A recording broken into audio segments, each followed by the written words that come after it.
Let's where's the button? The most live Do you see that I'm streaming, by the way? That in this overlay thingy here, or share the chat? There's a question. It should work now. Hosts can enable. Yeah, shared chat is on. Awesome. Okay, got it. Cool. Okay. Yeah, we're live. Hello, everybody. Welcome back to another episode of Faith in Despair. I'm one of your hosts, Mother Sheep, also called Philip, alongside. He only does everything. Check the generalist. How are you doing? I'm doing pretty well. I think we're going to have a Friday in Despair going forward, right? Yes. Let's tell your audience a little bit about that. Today we decided it's going to be Friday of Despair. Friday in Despair, I should say. Yeah. Where we're just gonna investigate how my project is done, and then we despair because we're going to find a lot of spaghetti. I'm not sure. Hello, Renderpunk. Hello, Matt Joppy. Thanks for joining us today. Hey, everybody. Hello.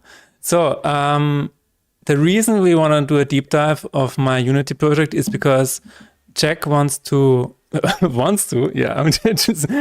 He wants please. He wants to add VFX to the game, and he needs to understand how the project ticks, how the current VFX are working in the game, how everything is set up. And as I said, we are going to be in deep despair by the end of this episode. But is that usually how your process goes for projects like these? With more optimism, I guess. The process is always that I get a huge list of like effects that they want to do, right? And they tell me we have 2 months, we have 3 months, we have so and so time or whatever, and here's an Excel sheet of effects. The first thing that I try to do is like, all right, cool, let's sit down with the tech team. And let's sit down with the art team and let's sit down with the production, because the role of the VFX is between all three, and you need to satisfy those three columns, because you could focus on the art and make the most amazing effect ever, but it won't play in the game because the game will be 2 frames. Or you can focus on the tech side and everything will look like cubes, right? Or like planes or the quads. Or you could only focus on the production and not get anything done, like visually appealing or technically appealing. So you have to kind of satisfy all three. So that's why I do a meeting with all three, and today is that meeting with you because you're all three. All three. So would you say VFX is the glue of a team? It holds everything together. Nah. Nah, not at all. Nah. VFX is such a niche thing. Tech artists, I would say, is the glue maybe. Okay. But the VFX is like its own production line. Like when you make a what is it called? Those pipeline like diagrams of like where the assets go and which levels, like everything goes together. Environment art, 2D art, 3D art, they all can go in that pipeline. But once you spell VFX, you have to make a subsection, a sub diagram that explains all the stuff like that we do VFX, because it's everything, right? We do 2D, we do 3D, it's a multidisciplinary thing, right? Absolutely. Yeah, glad to see you guys as well. Hello, Tarok. How's it going? You said VFX and tech artist. What is the difference? Before we jump into the project, what is the difference? What's the difference? I think a tech artist can be a VFX artist. A VFX artist does tech art. I mean, it's very difficult. I also can't wrap my head around it, because when I get credited on games, I get credited as VFX/tech art. But there are things tech artists that do, including rigging and, for example, tools for pipelines like that automate a certain process. Like if you have to render every asset in different angles, you create a script for that in Python, and for Blender that can render all of this and export it in a certain like naming conventions and etc. That's also considered tech art.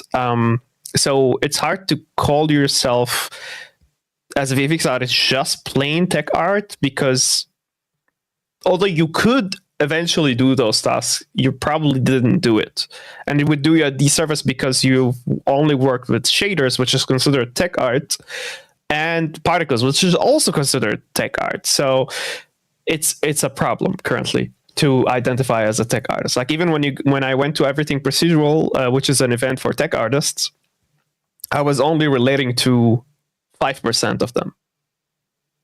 You know? All right, that's interesting. Yeah, it's a whole section.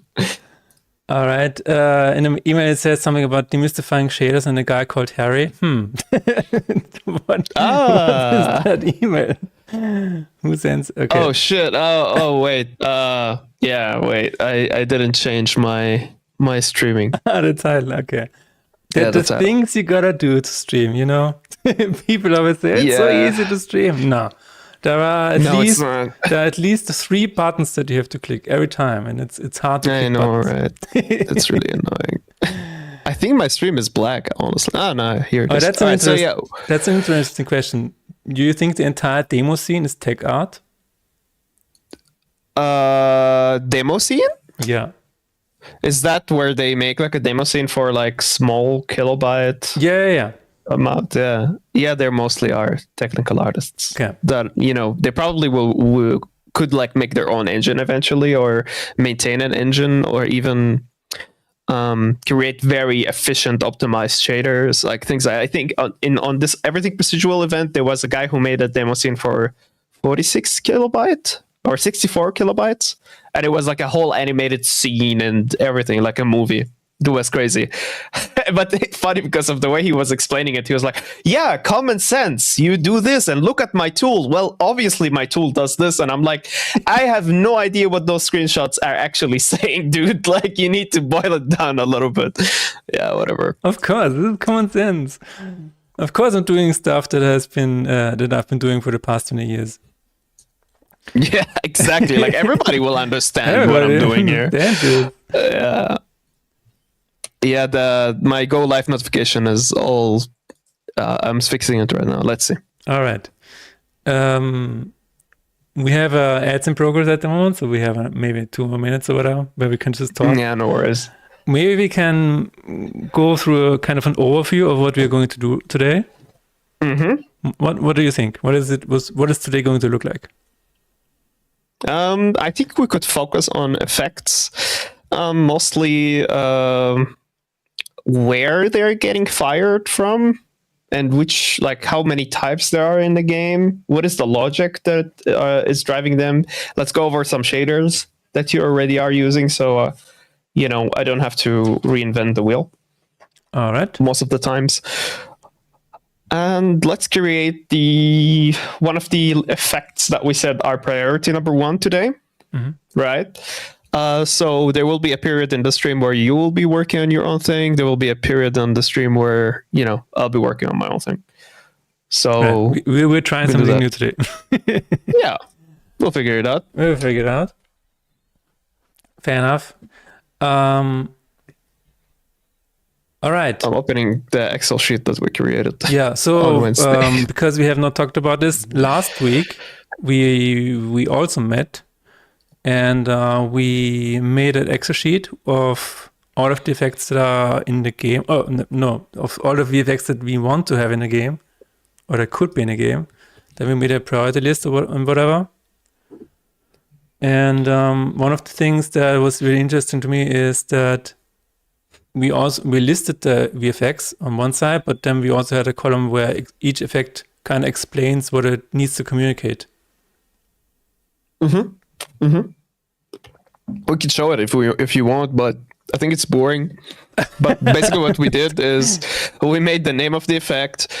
So for example, one of the effects I think I'm going to work on today is the blessing effect, because it will kind of contain of an ember, sparky type of movement, noisy a little bit.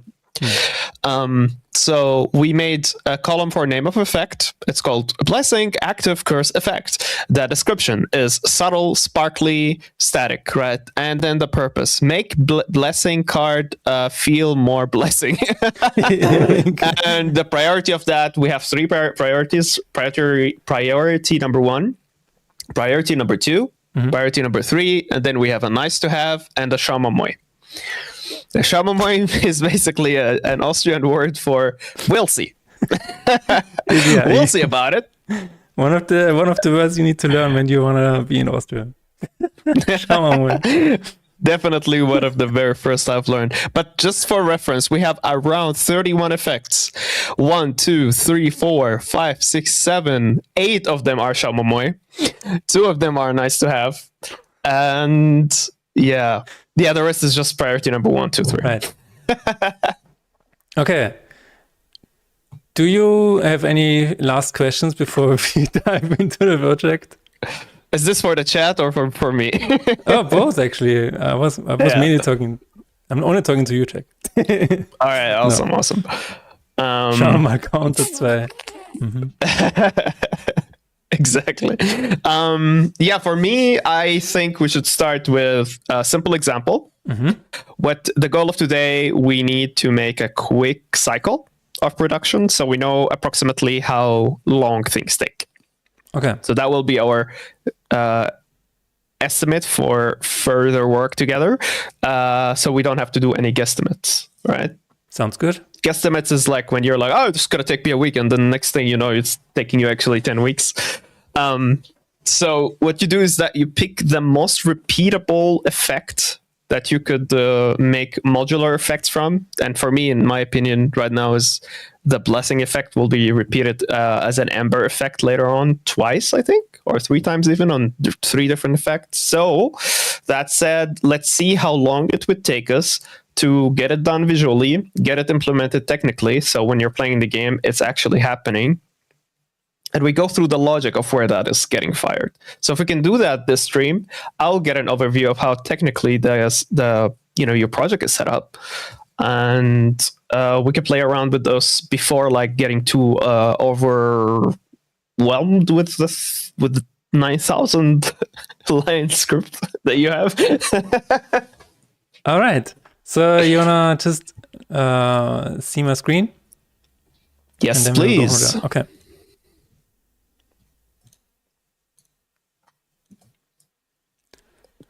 There we go.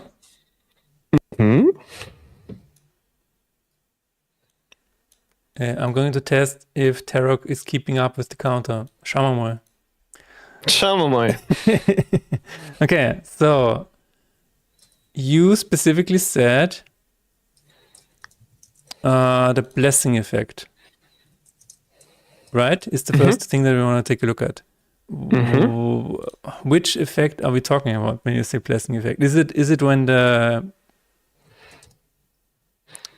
cards get activated, or where did you see that? It's an effect that plays on the card of the blessing. So what we can do is we can make it modular depending on how your cards are set up. If your cards are 1 prefab, for example, then we can make that a child of the card itself, the particle or the effect parent that chooses the particle beneath it to play. That could be blessing, that could be despair, that could be a shield effect, that could, etc. You get the point, right? So we have one thing that fires from that thing on the card if your setup is modular. Okay, fight end. Wait a minute. My frames are crap. Oh my god. Something about the co-stream is not. Oh, maybe it's. Yeah, it's okay. Let me just go to a fight, and then one of these should trigger phase loss, enemy debuffed, fight, and maybe phase loss. Maybe that's easier. So I'm gonna make this full screen. I'm gonna save. So when I press end turn, this is going to hurt me, like phase, and one of these is going to activate. So I'm going to go through it frame by frame. You don't, do you see that? Wait a minute, in the lower right corner? Actually, it's a bit laggy. It is very laggy. Yeah. That sucks in a way.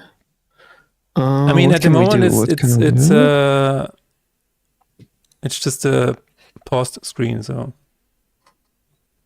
Okay, can you move your mouse and like show me how many frames we're having? Not a lot. 15. Not 9 maybe. So what can we do about that? I mean, one solution is if you switch instead of keep sharing your screen, but for your stream, can you go back to the layout where people can see your normal screen, like the normal way, without your camera? Try that. Okay. Let's see. I'm gonna go to your account now, because that I think will be a better solution for now. Yeah, I think the frames are better now. All right, let's see. Yeah, that's much better. All right, so what do you want to show me? So in the lower right corner, I have the blessings over here. And it is now currently getting triggered, and so you see the effect, right? Right here. I have actually my camera is exactly on top of it. You mean this thing, this banner with the faith loss? And now the effect comes in of the despair, of the blessing. Okay, let's see. I assume you have a bit of a delay, so. Yep. You can see the embers. And that's pretty much it. Yeah. So what I was thinking is an idle effect instead of a burst effect, right? So an idle effect that always plays on the faith card, so it feels like it's blessing you or could potentially bless you, communicating that, right? That effect can stay as far as I'm concerned. Maybe we could look into the particles that you already are using for those sparkles, and then I could reuse them today instead of creating new ones. And that is one of the things that you could show me today. So that would be very beneficial. Where are they? I think it is called the card activation effect. Let me try it again. So. Maybe you can also walk me through your assets folder as well, so we have an overview. All right. Wait a minute. This is the material activation result. Card activate trigger. Is that it? Despair. I'm opening the Unity project for the first time. Oh my god. It's gonna take some time. It's gonna take some time. That is the... Oh, wait a minute. No, what is that? You're going to hear that a lot from me, by the way. What is that? Yeah, I mean, that's what I'm expecting. What is that? It's card activate trigger effect. Okay, that should be card activate. This one. Let's see. So we have the...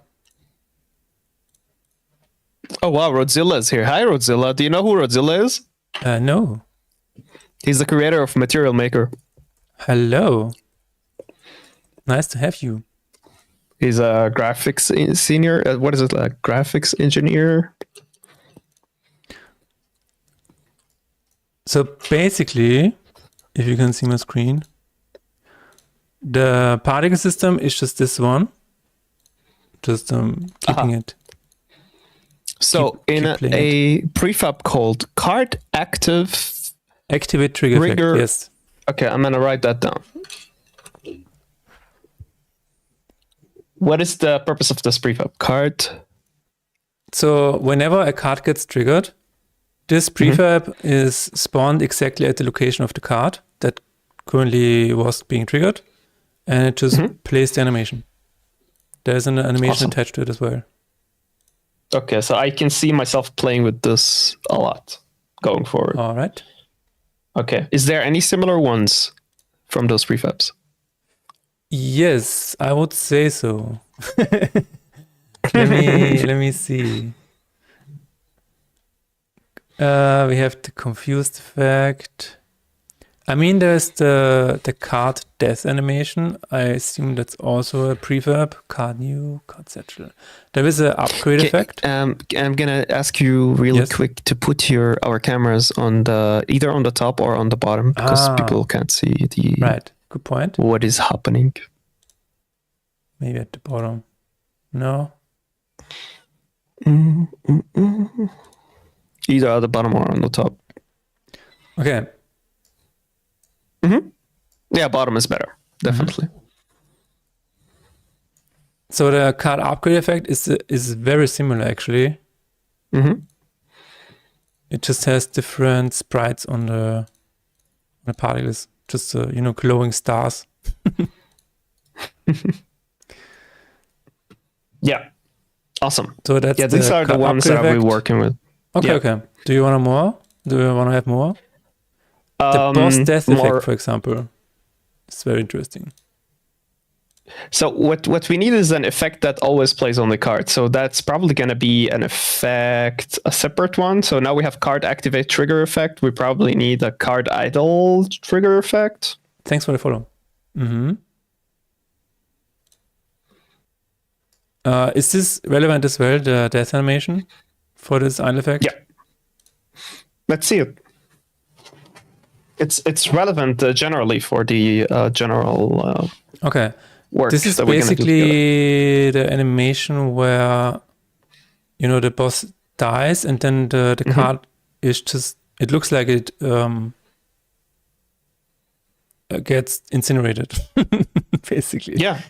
The thing that happens here is that the particle system is being started at the top, and then it just also follows the path down. You see it in the bottom here. Yeah. Let me go a bit like this. I currently have the particle system selected, so the particle system actually goes down with the shaded path. The shaded part. Is it emitting as it's going down, or it does is emitting it as only it is going down? Yeah, this is the ash basically. Mm-hmm. So it's probably set if you expand the emission there on the right. Just curious how you set it up. Oh, the emission? Mm-hmm. The emission looks like this. Rate O times 800. Wait a minute. Is that? Oh, all the way to the right, yeah. Emission. Rate over time. Okay, because I was thinking maybe rate over distance, but we'll see, I guess, how that works. I mean, I can open the full. So this is the mission, shape, velocity over time, color over lifetime, size over lifetime. I really like how you set it up, like with an animation. I don't see that much often. Okay. What have I done here? You're gonna hear this a lot. You're going to hear that a lot. Alright, so what else prefabs do you have? Okay, what other prefabs for the effects? For the effects, let me see. Card smoke. What is that? Let's just open and see what it is. Oh, that's the. Yeah, there is a very faint thing that happens when you put a card down. Like there's very faint dust particles that appear. Oh, you can barely see it to the point where I'm like, does this even register? I mean, maybe we can make it more. We can emphasize it a bit more. Yeah, to give more game feel effect to it. Yeah, something like that. When I played around with it, I just was between this is too much and this is not visible at all, and it never felt like it was just right. So maybe you have an idea. We can do something, definitely. This is the boss death effect, card activity. We had that before. Card decoration. And this is all under prefabs card, right? Yes. So far? Yeah. Everything is in here. Maybe, okay, let's just go one by one. Chapter overview, charmed effect.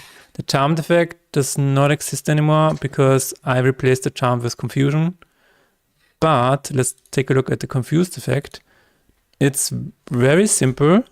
I don't know if you can see that. Yes, you can. It's basically like just a spiraling thing. It just spirals. What does that do? When does that play? You're confused. It has spinning stars around you. Yeah, we need access to that. Thanks for the follow, whoever followed. A confused effect. All right, cool. Yeah, this is called confused effect. Anything else? Yeah, we have, what is that? Death cry. Oh, these are the particles where, is this where death is crying? I think it is. Yeah, this is the death rain. It just looks very strange. Is this the environment one? No, Or this is when you look at death and he has the tears coming out down his eye sockets. Oh, okay, let me add that. Is that also in cards?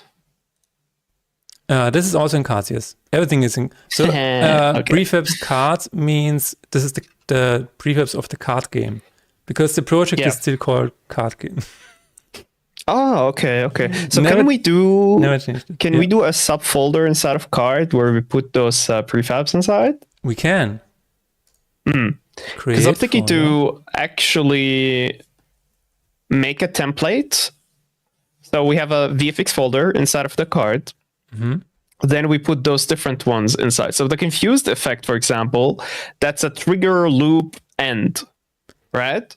Okay. Because when it gets triggered, certain effect starts and then it starts spinning. So it loops until the condition is off. And then there's a death to it, right? At the moment, it is just a loop. It just appears, and when it's gone, it just disappears. There's no start or end effect. We need a template for, and even a logic, I think, where things start, loop, and end. So it's clear when something starts and it loops and then it ends. So, for example, the shield. When does the shield get activated? How long it's activated? How does it look when it's activated? And how does it look when it breaks? Right. And we will reuse that a lot with a lot of effects. Gonna just mention some, right? Shield is a huge one. The skin, stone skin is a big one too that we're gonna use that with. Any status effect with an icon? If you remember, we talked about that. Status effect with an icon? Yeah, including the confusion, including the other. Shield, stone skin, war cry. Yeah, the rest. The rest. Charming or whatever. Yeah. So here's a interesting problem. Whenever I want to move something inside of the Unity project, I cannot do it. I don't know why. Maybe it's because OneDrive is hogging the rights to it. Oh, I always have to do it outside of it, and then it breaks all the references to that. Oh my god! Have you ever experienced something like that? Never. No. Okay, let's not do that then. I guess each prefab with an effect has an effect at the end of the name. Or we can add the VFX. We can rename them to VFX. Exactly. At the front. At the front, yeah, or at the start. We can do that. Because then all of them are at least in the same category. Let's try that. Correct. Yeah, I don't know why this happened. Like at some point, Unity just decided you cannot move anything anymore. It's crazy. It's so crazy. Okay. Yeah. Let me just go through that again. Battle log row. What is that? Oh, okay. I see. It's not an VFX. Bounce arrow, no. Card. Activate effect. This is definitely one. VFX. Oh, perfect. Then I will pull those changes once they're... Yes. Card decoration. This is not... Wait a minute. No. Card decoration. What does that do? Okay, so this is something that I added to make the... How do I explain this? Something that I added to make the card art vary a bit, even if both cards have the same card art. But depending on the slot lacquer, I think I will just show it in the game. Let me just show it in the game. Okay. So depending on what you slot into the slots, it will have different card decorations inside of the image. This is one of the things. Grain, noise textures, stuff like that. More like small PNGs that just get slapped on top of the image. Oh, cool. So you can see it here actually. Do you see the red lines here? I know it takes you. Let's see. There's a delay. Yeah. So it will take some time. So there are red lines here, and there is a small green one, which means the red lacrima have added the red lines, and the green lacrima has added this green fleck here spot. Oh, cool. And here's another red one, and this modifier added the violet the purple line here. That's beautiful. So yeah, I like the idea. Every time you slot something into these, I think I can show it in the inventory as well. That's how it works. Yes. So you see it here. I'm going to slot this into here, and then it has this small line here. It is not very, it doesn't change it that much, but you can see it very. It affects the spells a lot. For example, if you don't have anything on the spells, it looks like this. Yeah. But then if you have something in the slots, then you cannot just build the image yourself. Not really yourself, but it is affected by things that you put into the slots. Makes sense. All right, cool. Yeah. Does this count as VFX? It's basically visuals. It's just visual layer. Okay. Like it's also like a logic. I mean, we could turn it into VFX, no problem. No problem. No problem. But no like problem. it's not. Okay. It's like a card game where you add a layer once like the card got upgraded. Yeah, Random Punk says it's just V, not FX. I mean, it's visuals. Let's keep it for now. We have next one. Card smoke. This is definitely VFX. This is when you put the card down. Again, this is very faint. Like you can barely see it. So maybe we can improve that. If it has particles, just put VFX. If it has a shader, put VFX. Sounds good. Right? Card upgrade effect definitely has VFX. Oh my god. VFX. Are you ruining all the references in the script now as well? No. As you're renaming things? No, okay. Renaming does not break the references. That's good. Nice. Renaming does not break them. Moving also doesn't usually break them unless you're moving them outside of Unity. Like if you're moving this in the Explorer, then good luck. Good luck, Sojo. This is the charmed effect. Chapter overview node. What is that? Okay, that's fine. Chronicle item achieved. No, that's just a visual thing. You're making my job incredibly easier now, like when you're renaming things, by the way. That's good. That's good to hear. Unity's particle system is the best. Nice. Says I'm IPs. Oh, VFX graph all the way, baby. VFX graph. Start background. No, that's not VFX. Confused effect, there it is. That is Confused definitely effect, one. Yep. Why is there always a delay between? Let's not talk about it. Connections. Let's not talk about it. Credits line does not have effects. No. Cutscene.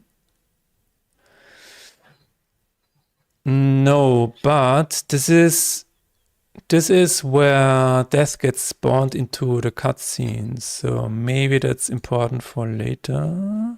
Or maybe I'm not using it anymore. No, I'm still using it. No, that's good. Yeah, I think this is the one that I'm spawning into the cutscenes.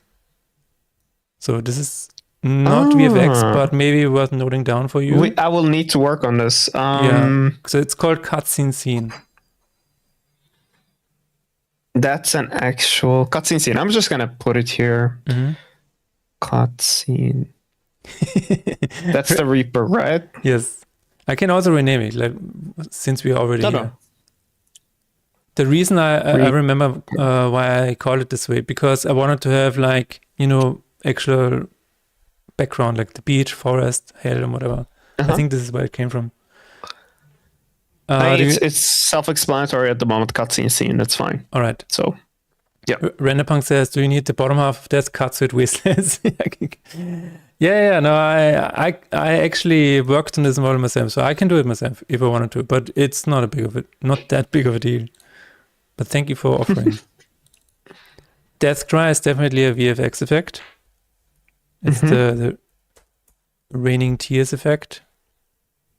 Yeah. Then we have Dice Highlight. It's Dice highlight. We have a dice. Yeah, we have dice. All right. I'm gonna show you really quickly. So there is a starter deck. It is called Gambler, and it adds dice to all of the cards. Okay. There is one thing that is happening with them where so the goal of the starter deck is that you always have to make sure that the dice are the same on the opposite cards. So then you can damage them. I'm gonna just go to Gambler here. So every time you do that, I'm not sure if every time you do it, it has this glowing effect. Like both of them, once the opposite cards have the same number on the dice, then it has this glowing effect. I'm not sure if we have to do something here, but I guess it counts as VFX. It does count as VFX. So the reason why we need to put VFX behind everything that is VFX, so I could reuse elements of things. So expect me to go and inspect each and every particle effect that you've done, each and every texture shader that you've done, and me studying it or trying to use it later. So everything that has an effect like that, definitely categorize it as VFX, so we could, so I could have an overview of things. Sounds good. VFX. This one looks cool. Then we have the dice value. Dice value is just the image of the dice. Difficult circle, no VFX here. Effect. Oh, I have started at some point. At one point. to add effect to the effects. Wow. What is that? Beautiful. It is card beautiful. reward. Card lacrima. Oh, this is reward. this is when the cards appear after a fight. I'm just gonna show you quickly, so we know what that is. Have an animation. New curse, open unknown. Oh yeah. I mean, we can just go quickly into a fight, and then you will see both of them. You see the card reward, and you will also see the lacrima reward. Just going to do a quick healer run. Speed run it. So once I'm done with the fight, the cards will appear.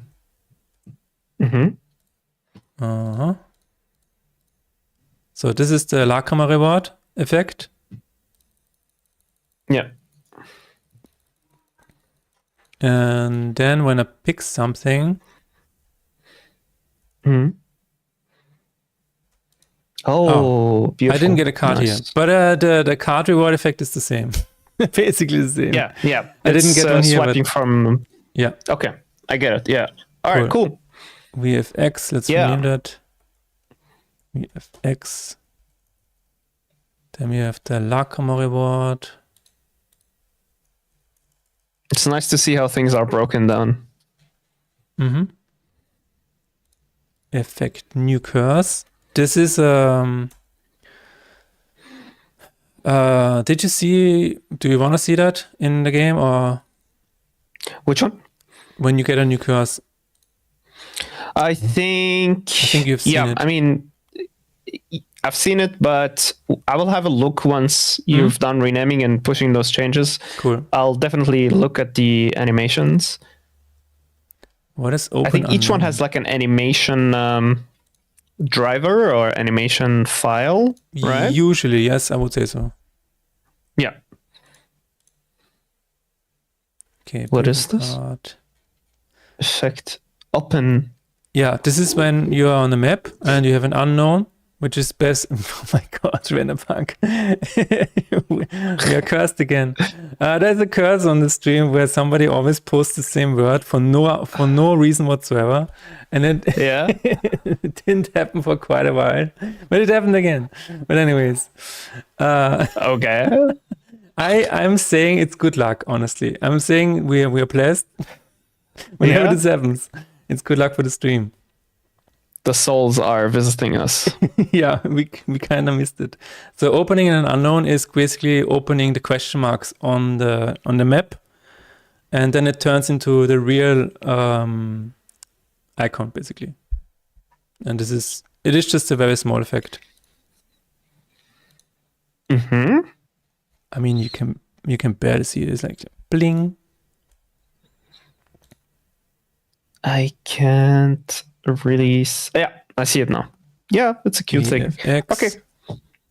Then we It's a have VFX. enemy indicator. So this is one of the questions you had. How do you know if an enemy has more cards on the lane? And this is the icon that appears. So basically, the enemies can stack. Even you yourself can stack your own cards. But if the enemies have a stack, then you will see this icon at the top. I don't know. I'm not sure if I can show it right now. But let's try. No. 1 second. I will go to the next fight. That should be... No, there's also none. But that's okay. You can imagine like the icon is over here. And then if it has maybe 3 cards behind it, then you will see the same icon 3 times. This is currently how it works.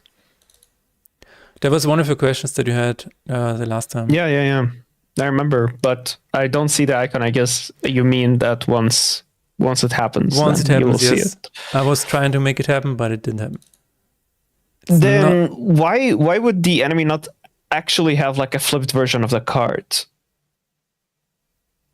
Like a normal card game would do, instead of an icon.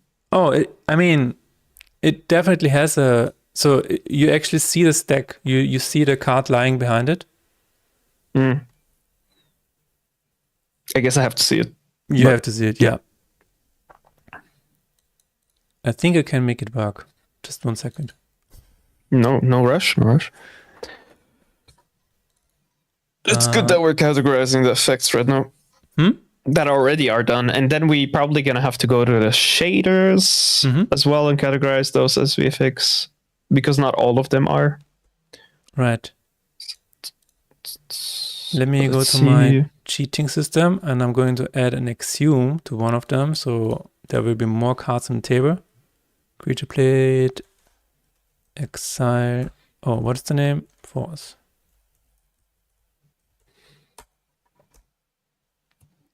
That is. RenderPunk is telling you that they're sending you a screenshot on Discord. Thank you. Philip. Do something. Listen to me. So there you have it. Do you see it? Right. In a second. Stream is taking a second, but... So you see the card here that is lying behind it, but also the icon. Oh. Okay. So now if you kill the demon, another card will appear, right? Exactly, yes. Okay, that is not clear. Not in the normal form of like clarity of gameplay. Ah, yeah, RenderPunk sent me a screenshot for that. Yep. I would like actually prefer to see that they have cards, and then once the enemy dies, they play the card. Unless you can stack as well. Can you stack? You can stack as well. Like they do. It's the same. It's the same way. Okay, then it's. So you see the card behind it, lying just. Yeah, exactly. Behind it as well. Yeah. That the only thing is that in the early fights, when you defeat the enemy, when you defeat the 2 cards, the enemy dies, right? Mm-hmm. So how do you communicate that the enemy still has HP? Oh, like where are their faith points, right? Or whatever. They have the hearts right here in the lower left corner. Those are the cards' hearts, right? This is not the HP from the enemy, though. The enemy doesn't have HP. Yeah, I think that's what a lot of players were confused by. So the question was like, okay, what happened? I think I saw a player that was playing a card on the left and purposely left the card on the right empty to see what happens and how you deal damage to yourself. And they saw the faith points go down. Mm-hmm. And then they were wondering, okay, so what is the HP on the enemy? And then they defeated the cards on the field and were like, okay, so it's finished now. And then all of a sudden there was a new card. And then the question was like, okay, how the hell do I know that the enemy has new cards? Because in my opinion right now, the HP of the enemy is how much cards they have, right? Because they will play everything until they're dead, right? Or you're dead. Mm-hmm. And since you don't have the overview of how many cards the enemy has, but you do have the overview of how many cards you have, then this makes it unclear when you will be able to defeat the boss. It's like fighting like a Dark Souls boss without the blood UI, like the HP UI, I feel. Okay. Mm-hmm. Yeah. That was the question. All right. Yeah, let's go back to the VFX. Absolutely, you went there, not me. Enemy death effect. Yes. This is very much a VFX effect. Then we have enemy lane. Enemy lane is just the lane on of the enemies. Exclamation mark. Oh yeah, this is the effect that happens when a card of the enemy gets triggered. Is basically the idea behind this is that when an enemy gets triggered, you kind of it needs to draw your attention to it. Like it's okay, this card is very important right now, so it kind of darkens the surrounding cards a little bit. You can see that it's shaped like this, and it has a little bit of an exclamation mark at the top. Cool. That is currently what's happening. That creates contrast. I like it. Exclamation mark VFX. Yes. Then we have Faith Damage Lane effect. This is the blood effect when you get damaged on the lane. Yeah, that's the blood effect. Yeah, this is the blood effect. Awesome. Wondering how you set that up. It's just a power system. Cool. With trails, right? Yeah. With trails, yes. Interesting. It looks way more complex in the game, but now that you see it, it's not that complex. It's not that complex. Oh, cool. It uses stars as a trail material. That's interesting. Okay. We can beautify it. Let's beautify it. Let's polish it. Make it more bloody. Yes. Phase defense. So we were at F. Gain value. Yeah, I mean, this is... What's the gain value? I have a bit of a... I would say not even a love-hate relationship. I have a bit of a hate relationship with this one. Because it's... I will show you. Show me. I will show you. This is a bit of a weird one.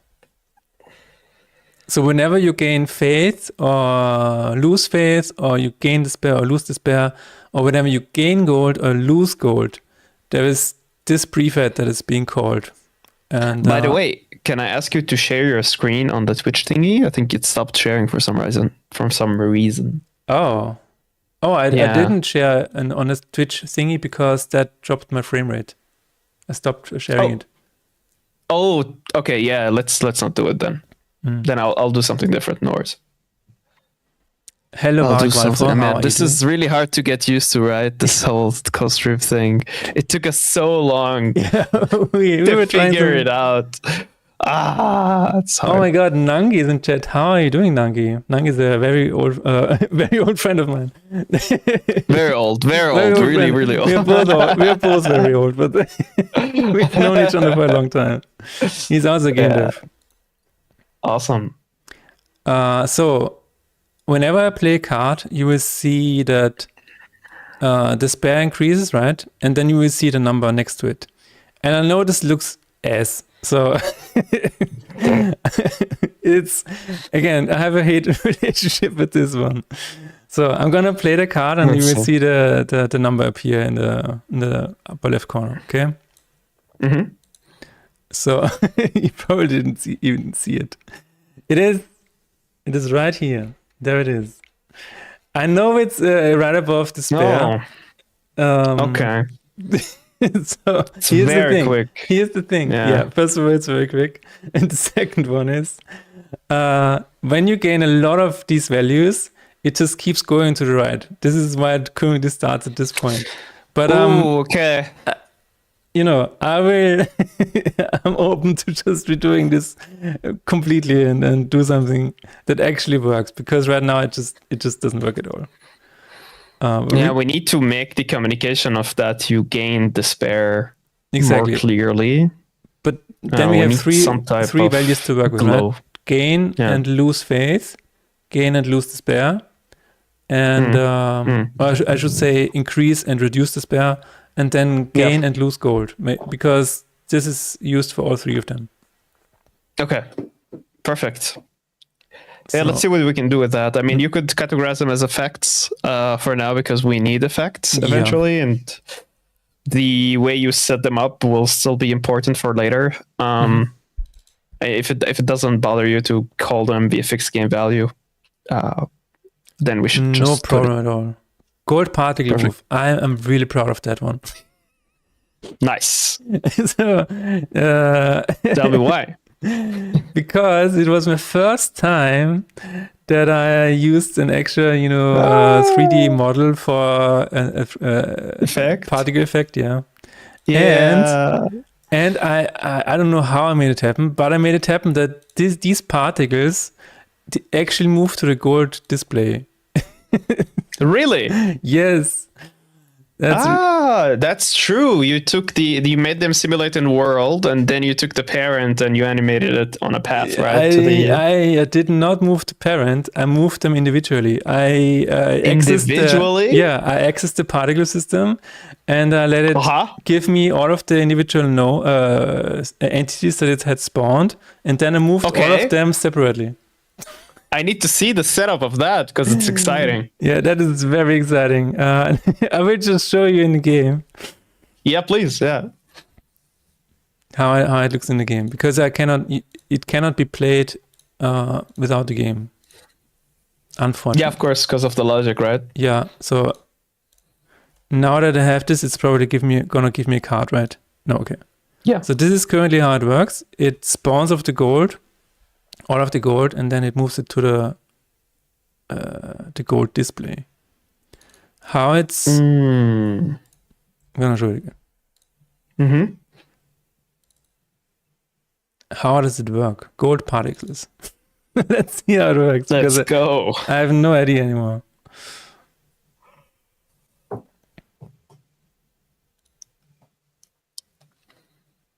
Oh, this script. Gold particle script. And that is a parent of the prefab, or where is it applied? That is directly on the prefab, yeah. Okay, cool. Oh, damn. Okay, let's see. Okay, I'm gonna stop the game.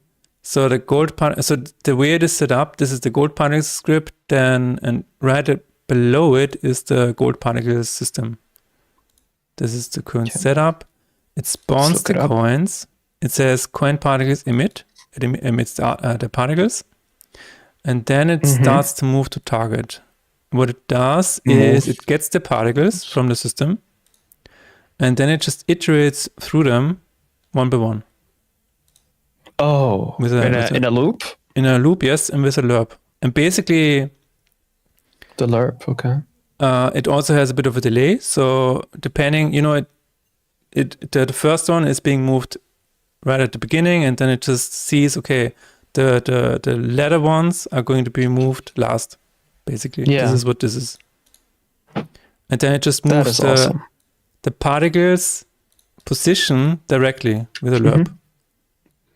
That's so cool, man. I'm learning so much from you. That's so cool. This was when I got this working, I was like, oh my god, I can move particles myself. I felt like the avatar, like the air and earth bender. I'm like, oh my god, I can move stuff. Yeah, that's such a senior VFX artist move, by the way. Like, I love that I could learn that from you. That's so cool. Like, what you can learn from a game developer is like stuff like this is so awesome. Makes me want to learn coding even more. I mean, this is just a few lines, right? It's like, absolutely, yeah. That was always so funny to me when people say, "Yeah, this is really you gotta learn a lot, and then it's like, oh, it's 10 lines. You can do it. Wow, you can just do Yeah, things. man. Yeah, man. And it's like the more you do it, the better you get at it. And Right. this is exactly why I'm so excited about this project, because I'm working with a friend, someone that I could like ask questions without like an extreme deadline, or like the tech team cannot be bothered, and that cannot be bothered, and that person cannot be bothered. But when you work with one solo dev that has access and knows exactly where things are, it's actually way easier, because you could ask the question that you need, and they were like, oh yeah, just go there and take this, and I'll implement this for you quickly, and Right. it's done. There's no like, I have to talk to the tech guy, and then I have to talk to the art team, and it just clogs the whole the whole pipeline. All right, let's continue with the effects. Immunity. Aaron in Times says, no faith in humanity. Yeah. Okay. This is the immunity effect. So this is probably the only effect where I have a loop and a loop and an end. So this is the only one. This is the one. Okay. Perfect. So we have like a burst, loop, and end, right? Sprava, hey Sprava, that's from me. Those are from me. Hey Sprava, how's it going? So let me just open it up. This is a particle system at the top, a particle system at the bottom. I think it's just going to the left and right, actually. Let me just rename that. Right. Let's see. Ooh, nice. Left. I think, when you work on something like that and it's like, oh, no, it needs to be from the top, and then you switch it around and now it's from the right, but you forgot to rename it. And a boss immunity, so these are just sprites. Yeah. But with different shader effects. This one is a default. This is the sprite default. Mm-hmm. And this one has the field turn shader effect. So here's one thing that I do in my projects. Tell me. This is based on Catty and Betty, like one of my first games. Your camera just died. Is it on purpose? No, not on purpose. Okay. Continue. Okay. Then I used Catty and Betty as a basis for the next project, which was called just Tournament. And then in Tournament, I figured out how to, work with shaders using I think it's called All-in-One Sprite Shader plugin, where you can basically make the shaders on that you see on the right here. A lot of different effects, the color effects and UV effects and stuff like that. And I left them in the project because I was like, okay, I have all of these materials set up. Maybe I can reuse them for future games. So field turn is actually an effect that I was using in the previous project, but when I went through the materials, I was like, okay, this actually works for this one as well. So this is one of the previous effects that I was reusing here. Nice. The other thing is that this one is also using an animator where what does it look like? What does it do? Yeah, it just moves it a bit closer and then a bit more back. Cool. And also, plays with transparency and stuff like that. That's so cool, man. Yeah, now it's the effect in the game. Absolutely. Yeah, I'll learn from this, and just to keep the style consistent. So, for example, for the shield, for the green shield, and the other stuff that we want to do, this will be the prefab where I will learn from the most. Okay. Oh, I didn't want to click play. I will rename this to VFX Immunity Effect. And the end, this is a little weird because I have the loop in a separate prefab, and when it dissipates, so when the effect should end, I basically just kill the loop prefab and just instantiate the end effect. I'm not sure if this is how it usually works or how it should work, but this is basically how I managed to make it look like it is, ending the effect gracefully. Yeah, I'll have a look. Is it like when the particle dies, basically it dissipates? Is it looping, and that when you stop the particle effect, it stops the loop, but eventually it dies? Yeah, we can take a look. Wait a minute. So this is the loop that you've seen, right? This is basically it's just pulsating a little bit. And the immunity effect end looks like this. It does one more, I think, and then it just dissipates to the sides. Ah. Okay. So it is not really seamless. Gotcha. Sometimes you can see that it pops a little bit into place. It has to though, like it communicates like it's over. Changing. But what you do is you add a burst basically in games that it ended before. So when it's happening, the switch is happening. It's like a clap, right? It's a snap for the viewer. Also, it communicates that you broke the shield. So we need just to add that aspect to this. Okay, cool. And then I will copy the logic, and I will ask you how you fired this immunity effect and how you fire the immunity effect end, and from then we could implement the rest of the effects. All right. That's I awesome. will rename both of them. Yep. VFX.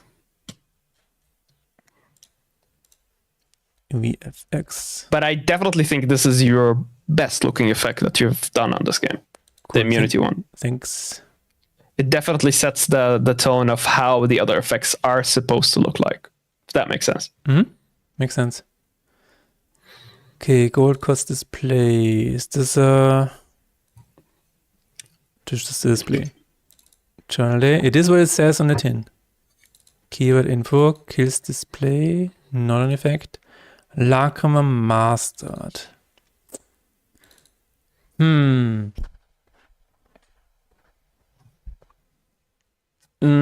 This is I'm not sure if this counts as VFX. This is basically when you have this is only for the collection screen. When you see all of the lacrima that you have found, and then there are some of them that are mastered, and then it just it has this weird thing on it. It has a bit of a shade on it, but it's not really a VFX, I would say. If it has a shader on it, definitely categorize it as VFX. Okay. Yeah, it has a lacrima master shader. Yeah. Basically, I might reuse the shaders, and this will be my way to understand where the shaders are and which shader is used for effects. Gotcha. Yeah, that makes sense. Yeah, because we can cut a lot of time. Like instead of setting up a new shader, I'll use ones that already exist. Then I'll do the same here as well. Lacrima rewards. This is just the background. Lacrima shatter. Oh, this is okay. We need to make something better here, Jack. You need to help me. Let me see. Show it to me. Jack, where are you? I'm here. I'm in the dark. Where am I? Please. You've been working on this game way too long, all alone. I'm gonna help you. Okay. So here's one of the. I think this is one of the earliest effects that I did. But yeah. so you can drop the lacrima right into here, and then it has an effect. Okay, it has an effect, and you will see. We'll see. Hopefully, it just dissipates. I can also click here. Wait a minute. I can zoom in. Actually, you will see better. So I will put it here, and then I will just click on drop, and it will just explode a little bit. A little bit. Exactly. So what I would like to have is like I mean you have like 1,000 years running in your head right now, but it needs to actually look like it's shattering like with the red colors and but right now I see yeah it's like because I didn't even see the effect if I'm honest with you. Yeah, exactly. Yeah. There so the drop means you're exterminating it. You're just smashing it on the ground basically. Yeah. Okay. So I'm thinking about drop is the right word here. Maybe it is. I don't know. Maybe with games like this, it's actually the right word. I just don't play those games as much. This this card is more like for cards, I would say. So yeah, exactly. Yeah, it's but yeah, I get the idea. You want to break it, you want to shatter it, basically. Yeah, I can show you here in the big view. Is there a reward when you actually discard a Lacrima? So currently not, but Okay.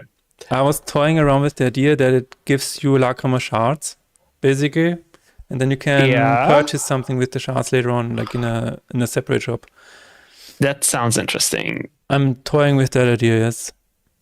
Yeah, because like when you look at the violin one, the purple ones, they're very, how to say, mutant hybrid like. So if you could make a mechanic, and this is just me brainstorming loudly, a mechanic where you break lacrimas to eventually be able to craft them to create a purple one, because the purple ones are like they're very experimental, like a bit crazy. So that could be a interesting mechanic to revisit if you're interested in stuff like that. No, absolutely. That's why. Yeah, again, I've been playing around with this idea. Nice. Could be a different event and stuff like that. And also it adds a new currency to the game, which you can then, have a bit of a new design space. Hell yeah. And also, we could reuse the effects for the lacrimas here, the one that are looping, the burst one, for example. And we could reuse the coin effect that you have with the same logic, but instead of it spawning coins, now it spawns 4 random shards of like crystals, depending on the color, of course. And then they do the same animation, but instead of going into the gold, now they go into this new economy that you're going to create a crafting mechanic for the lacrimas. Yep, sounds good. Cool. So I'm gonna also rename this. I'm gonna add that to the list. Sorry. Yes, I'll add it to the list. Shards of lacrimas. Yeah, the effect is called Lacrima Shatter. If you also wanna note it down. Shatter. Shatter is a good word instead of the drop. Or harness. You're harnessing it. You're collecting it if you want to do crafting. But I guess someone with an English-speaking mother tongue can suggest the better words for sure. Shards of lacrimas, shatter effect. And this will be when you break lacrimas. 2. So for anybody who just joined, we are currently looking at my project, Faith in Despair. It's a roguelike deck builder. And Jack is on board currently helping me out with VFX. And he needs to understand the project if he wants to, do something in the project. And that is where we are currently going through all of the effects one by one, see how they work, how they implement it, and learning from each other. I'm learning more from you. There's so we're looking at the prefabs right now, one by one, and renaming them to VFX. So basically, when I'm going in the project and I'm pulling the Git repository, I will be able to know where to look and where not to look, so where my time will be spent. And once I understand how Philip has set up his project in terms of effects, I'll be able to reuse a lot of the elements. So currently we're into the prefabs, and then later we'll look into the shaders, and eventually we will look into the logic of how these individual effects are being fired from the code itself. Yes.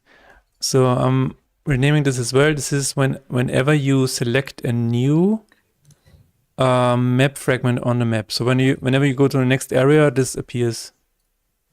Just Oh yeah, that's definitely a VFX then. Yeah, if we want to play with that. Are the individual hexagons also in the prefabs here? Because those will also have to be into VFX, because I want to create some looping animation on top of them. The individual hexagon. I'm not sure what wait, you said you're gonna actually change it, right? Oh, I'm not right now. All right, cool. But if they're potentially going to change, then let's not touch them, right? Because then it will be just wasted work eventually. Right. I was thinking. Also, hello, Vexord. Yes, Lacrima doesn't here indeed mean tier. So when I'm gonna change it, I'm not sure if I'm gonna go away from hexagons. I just wanna make them like visually more be like more like a map, like an actual map. So maybe it's not gonna change from the shapes, but more like visually, just the texture maybe. Okay. Yeah, then we can call the hexagon VFX and that with. We'll see what we can do with it later. But I'll put that task a bit away for now, so we'll keep it in the Xiaomomoy category, so we could play with it later. Okay, we have a few more to go. So nice. Log action display, map node altitudes, that's fine. Materia. So now we have a few that appear on the Laghammer themselves. Nice. I would say these are VFX, so I'm just gonna rename them. Renderpunk is following our Shamamal. He's making a counter. And yes, everybody in my chat is a mod. Everybody. Oh, nice. Everyone. Awesome. No, it's only Terok and Renderpunk. I don't know. So, and of course, Nangi, because Nangi was one of the first to be in my chat.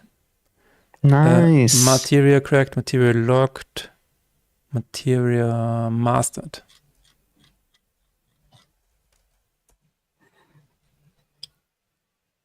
Materia activation result. What is that?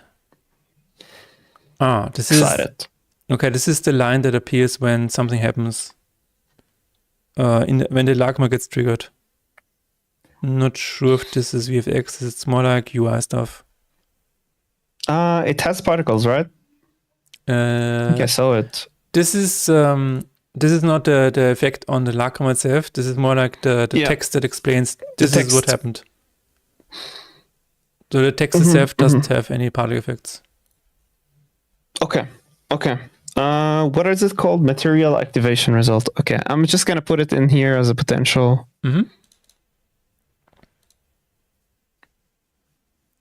The material effect. This is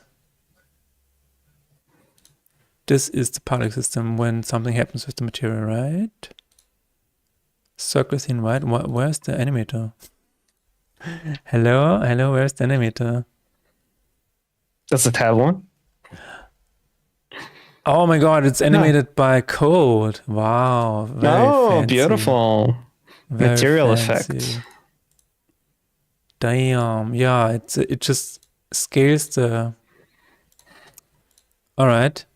So whenever the material is activated, this is the one with with the circle that expands and the two particle system being played.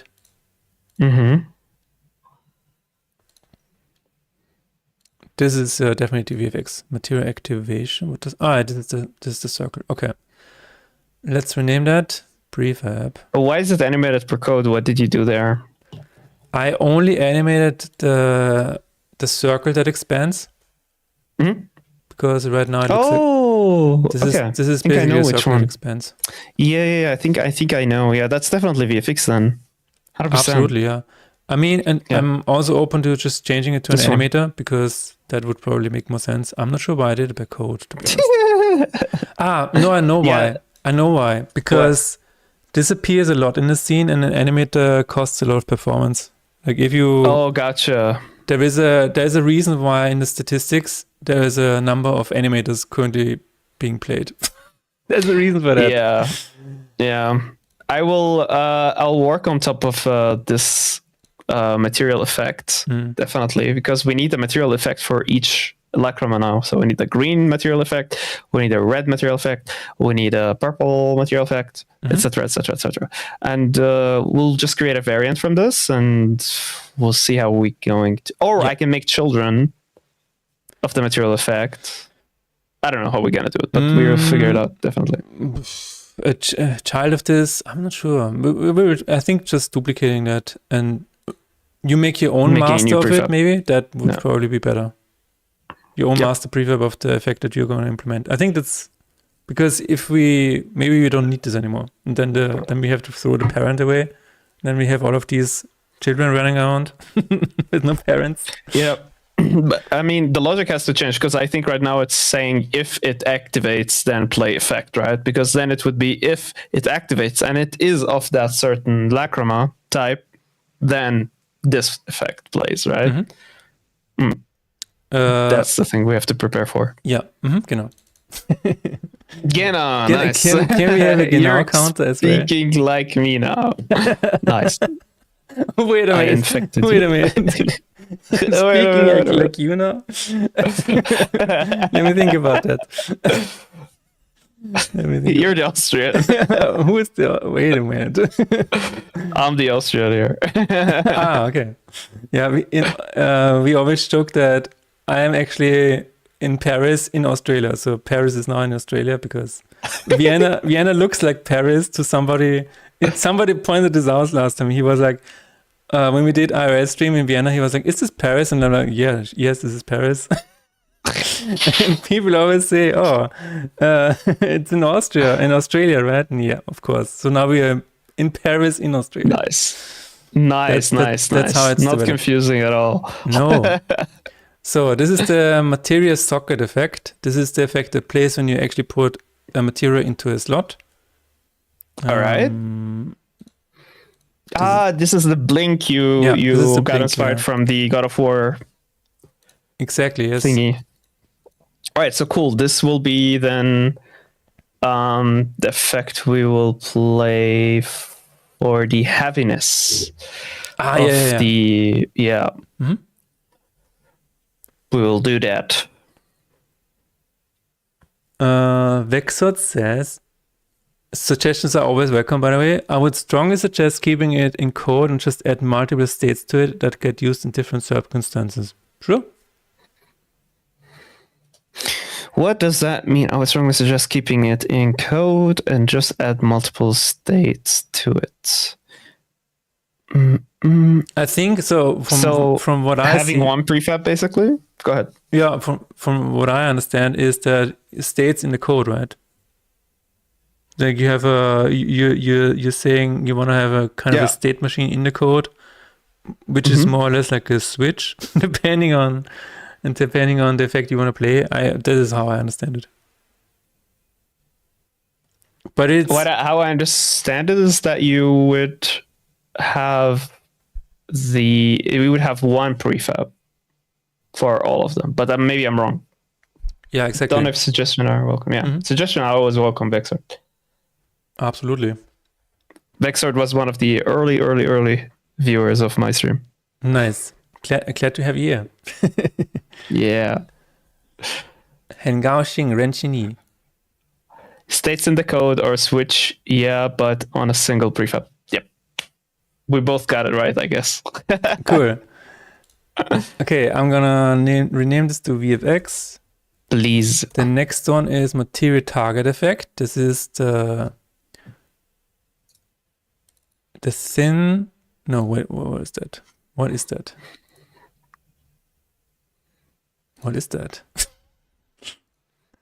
Explosion particles. What am I exploding?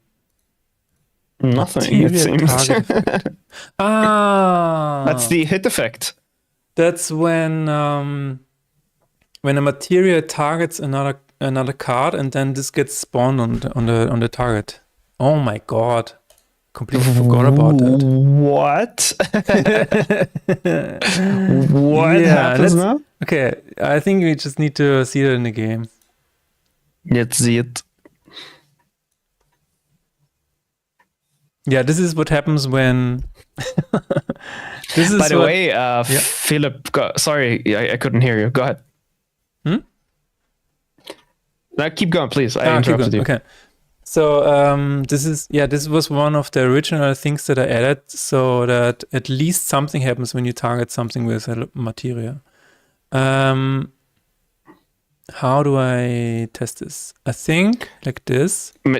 when you say material, you're mentioning lacrimas? Oh, yeah. Sometimes I say materia because, it's from the Final Fantasy VII material system.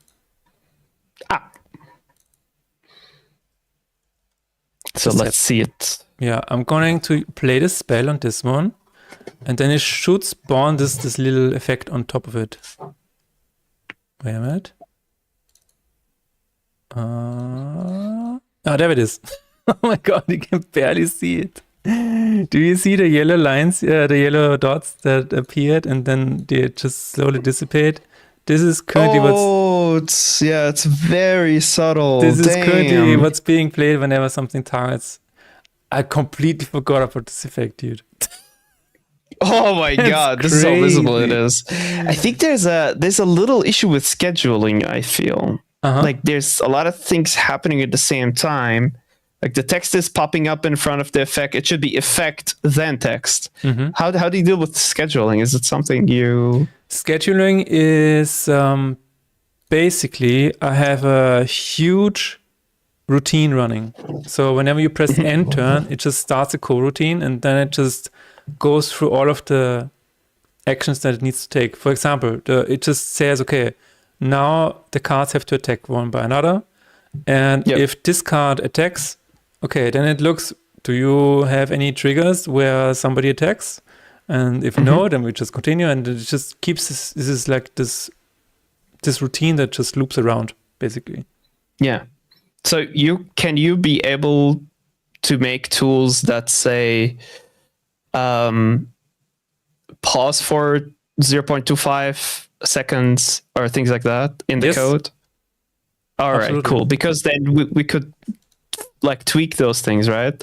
If we feel like two effects are playing at the same time, we could say, all right, play this first, wait a little bit, then play that second. Yeah, absolutely. Cool. These are awesome values that we can just add into the routines, basically, and then I would say we adjust them by or multiply by the setting that the player has, because you can speed up the effects and the speed of the game. So the speed of the game too. Cool. Yeah, we always have to keep that in mind, that all of the values that we implement, we should probably implement like at 50% speed, and then they should speed up whenever the player sets it to 100 or something like that. Okay. Something like that. Yeah. That's cool. We'll take a look at the scheduling script to just see how things are going.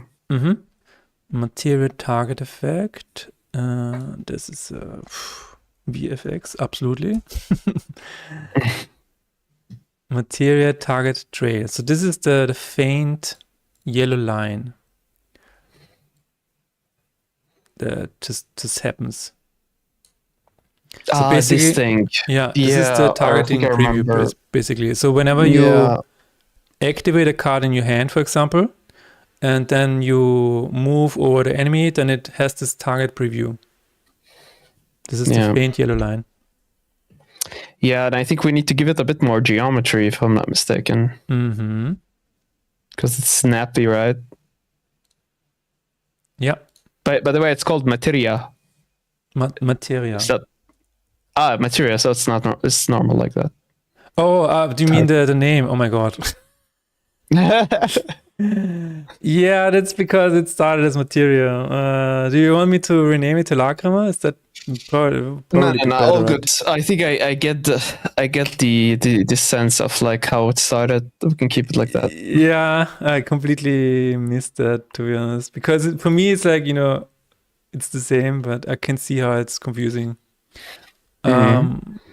Material activation result, material title, object mover, object target effect. What is that? Oh, that's a particle system. Object moved. I know what this is. Okay. This is when you pick a lacrima and then it moves from the screen to your inventory. And then when it reaches your inventory, this is being played. Just the particles. It appears in your inventory. I mean, then it is definitely an effect. Just wondering how it looks like. Okay. Oh, yeah. Isn't this kind of the same when you put the lacrima in the socket? Yes. A bit. I think I might have just copy and pasted it, to be honest. Just tweaked it a little bit. But yeah. And where are the lacrimas themselves? They are just like prefabs, right? The lacrima themselves, this is this one. Materia is, wait a minute, no, that's not it. No, this is it. Are you asking about the Materia, prefab? right? Or... Yeah, the prefab of the lacrima, because I might play a looping effect on top of each one, right? Like the red one, the green one. But I can see that there is a trigger sprite. There's some logic driving things, so we might need some logic to drive the effects with them. Mm-hmm. Yes. I don't know how that's probably what's going to happen here, yes. On the Materia prefab. Mm-hmm. All right, cool. Let's continue. So we're not stuck. I'll just write the materia is basically lacrima. Yeah.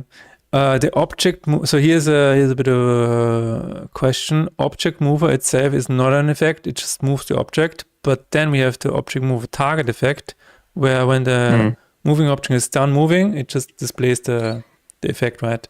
So I would have to rename the target effect into VFX, but then they are separate in the hierarchy. Do you want me to call both of them VFX, even though the first one is not directly VFX, it just resides in the VFX? Definitely. Okay. If it's gonna be related to my work, I think renaming it might be beneficial. All right. If it does not bother you. No, absolutely not. All right, cool. Then we have the padlock. It's not a VFX. Page native circle, player face. So this is the icon in the upper left corner. Probably needs VFX at some point, but currently it's just the UI part. I'm not sure if you wanna have something here as well, like a shader on this image. So the question is, yeah. Go ahead. No, I want to hear your question. Is this going to be a VFX, or do you want to layer a VFX on top of it? There might be a VFX on top of it. We also might revisit the idea of making the bar into a shader. It's kind of like a liquid filling up. I kind of want to visit that, but it's not even on the list. Right. So if we just know like the name of it, if we want to go back to it later. So this is player faith. Just going to write it down. All right. Where faith elements are. Profile master doesn't matter. Sacrifice. Oh, sacrifice card effect. Definitely VFX effect. This is the one where you said, why does it have stars? And I completely agree. Where? Okay, now I'm curious. The one where it where makes it gets sense. Okay, hit with the sides. Yeah. I mean, I remember. Yeah. I remember now why it was stars in the beginning, because it is actually giving you a benefit in terms of giving you faith and reducing despair and giving you a bit of gold whenever you do that. Yeah. But I mean, okay. It could be. Doesn't make sense. It could look better if I don't know. It could look better. Period. So you are actually gaining something when this happens, right? Yeah. But that doesn't make sense. I'm trying to think how that could make sense. How can we communicate? It's actually a good thing that your card just disappeared. Exactly. Well, we will think about it. I'll think about it. Sacrifice display, simple select button.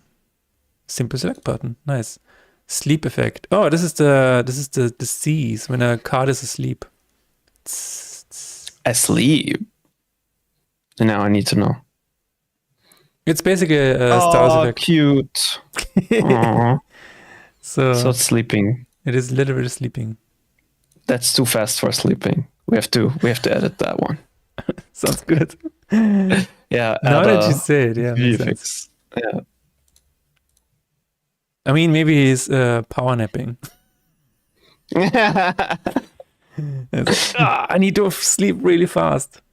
The really fast sleeping, yes. Oh, look at that. Nice. Now we have a nice like family of VFX prefabs. Mm-hmm. Statistic nodes, static node history chat, status effect.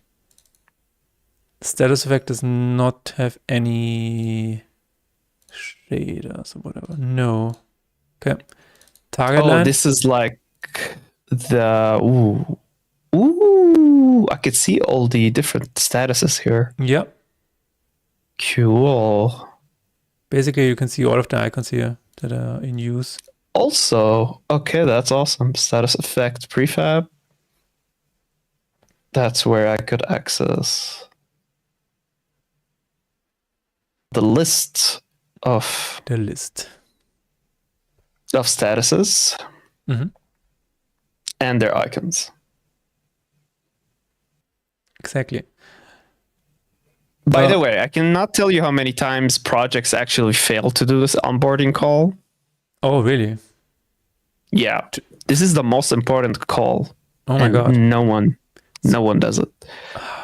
They're just not doing it.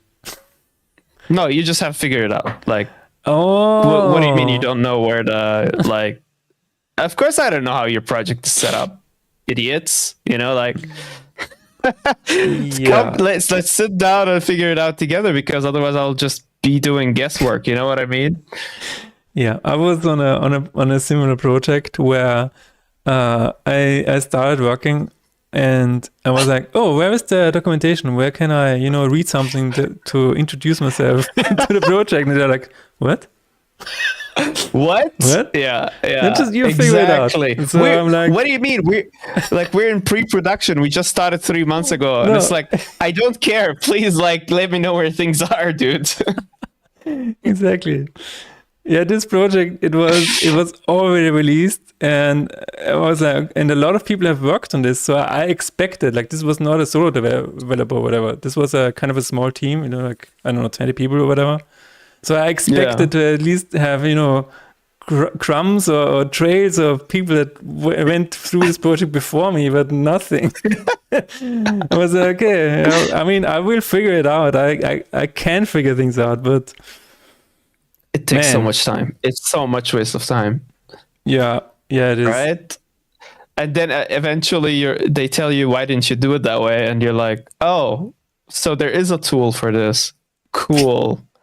I just wasted a week creating the tool myself. Awesome. Mm-hmm. And then it's like, if you have a question, ask me anytime. Then you post the question, and then it takes until the next meeting until they respond. But anyways, it's not. Yep.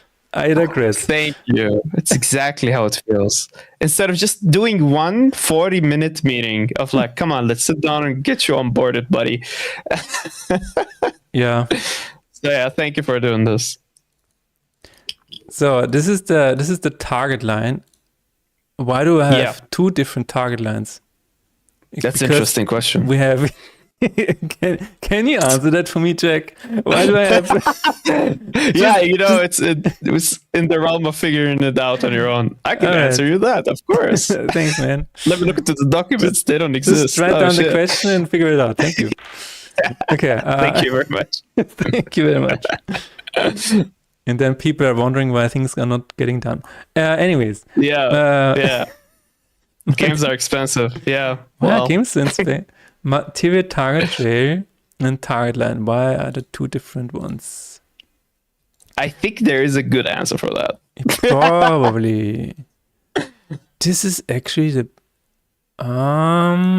wait a minute. This is the preview, maybe, and this is okay. Is that the newer one? Maybe that's the newer one. Did I fancier one? Make a fancier one? Target trail. What does that do?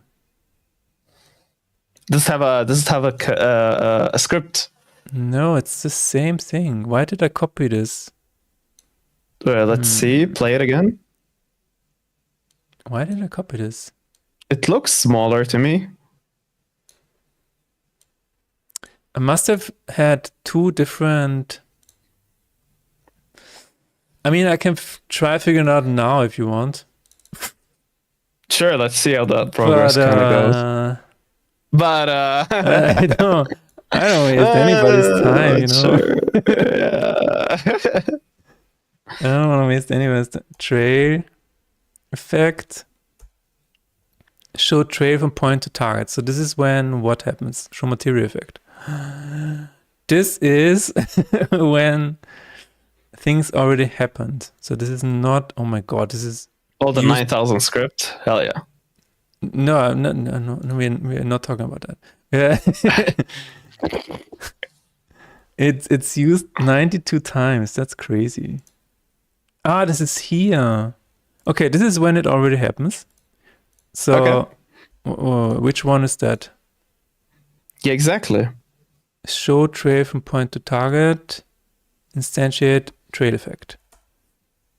Okay. Let's see. On the card, I'm just going to go to a card prefab. We'll figure this out. This card changes. Maybe that's why you're getting that bug in the game, because there's two of those. Which bug? Where there's just like a random trail that goes to the card. Oh no! That's not that happens because the card is like the spell is being played and then it's put on a discard pile. And then it goes, it follows it immediately. And then it follows it, 2,600 lines. That is commitment. Hell yeah. Yes, yeah. Oh, actually, you don't know the truth. I'll tell you the truth, Foxord. It's actually 9,000. 9,000. It's over 9,000, actually. Uncle Bob. Where are you? Bob, save me, Uncle Bob. We should make t-shirts of the game. Save me. What would Bob do, you know? Yeah. What would Bob do? What would Classes. Bob do? So this is the VFX target rail that is being used here. But where is the other one being used? Because it just says target line, right? I don't see a target line anywhere here. Let me click on that again, because Unity sometimes doesn't expand the full inspector. Yeah, here's the target line. I could see it. It's next to the status effect. Right below status effect. I'm blind. Yeah, let's move. No problem. Where is it?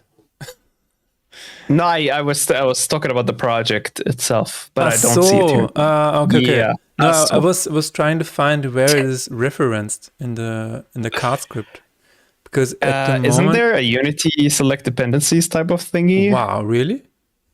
Yeah, if you right click on the target, find reference in the project. There's no result in the project select. Is there one? I think you have to enable something in the project setting for this to actually work. Oh, dude, I get so nervous when a command prompt just appears out of nowhere. I don't like that at all. I see that on my laptop all the time, and sometimes I'm like, "Am I getting hacked? Am I getting hacked? There's somebody here. Hello." It's like 15 of them that flashes at the same time. I'm like, it's probably fine. It's probably fine. It's probably just Windows. Probably. Okay, I do not see anything here. You have to enable something in the project setting actually to be able to see this. So what is it called? Find what? Dependencies or what? Oh, select oh my god, this is the other way around. Wait. What is it called? Card. Find references in project. Find references in scene or in project, yes. In project in Unity. Oh, it's still loading. Oh my god, we just need to be patient. Is it really? It has a loading icon in the bottom right corner. Does not show results. What do I do? Maybe it's just looking.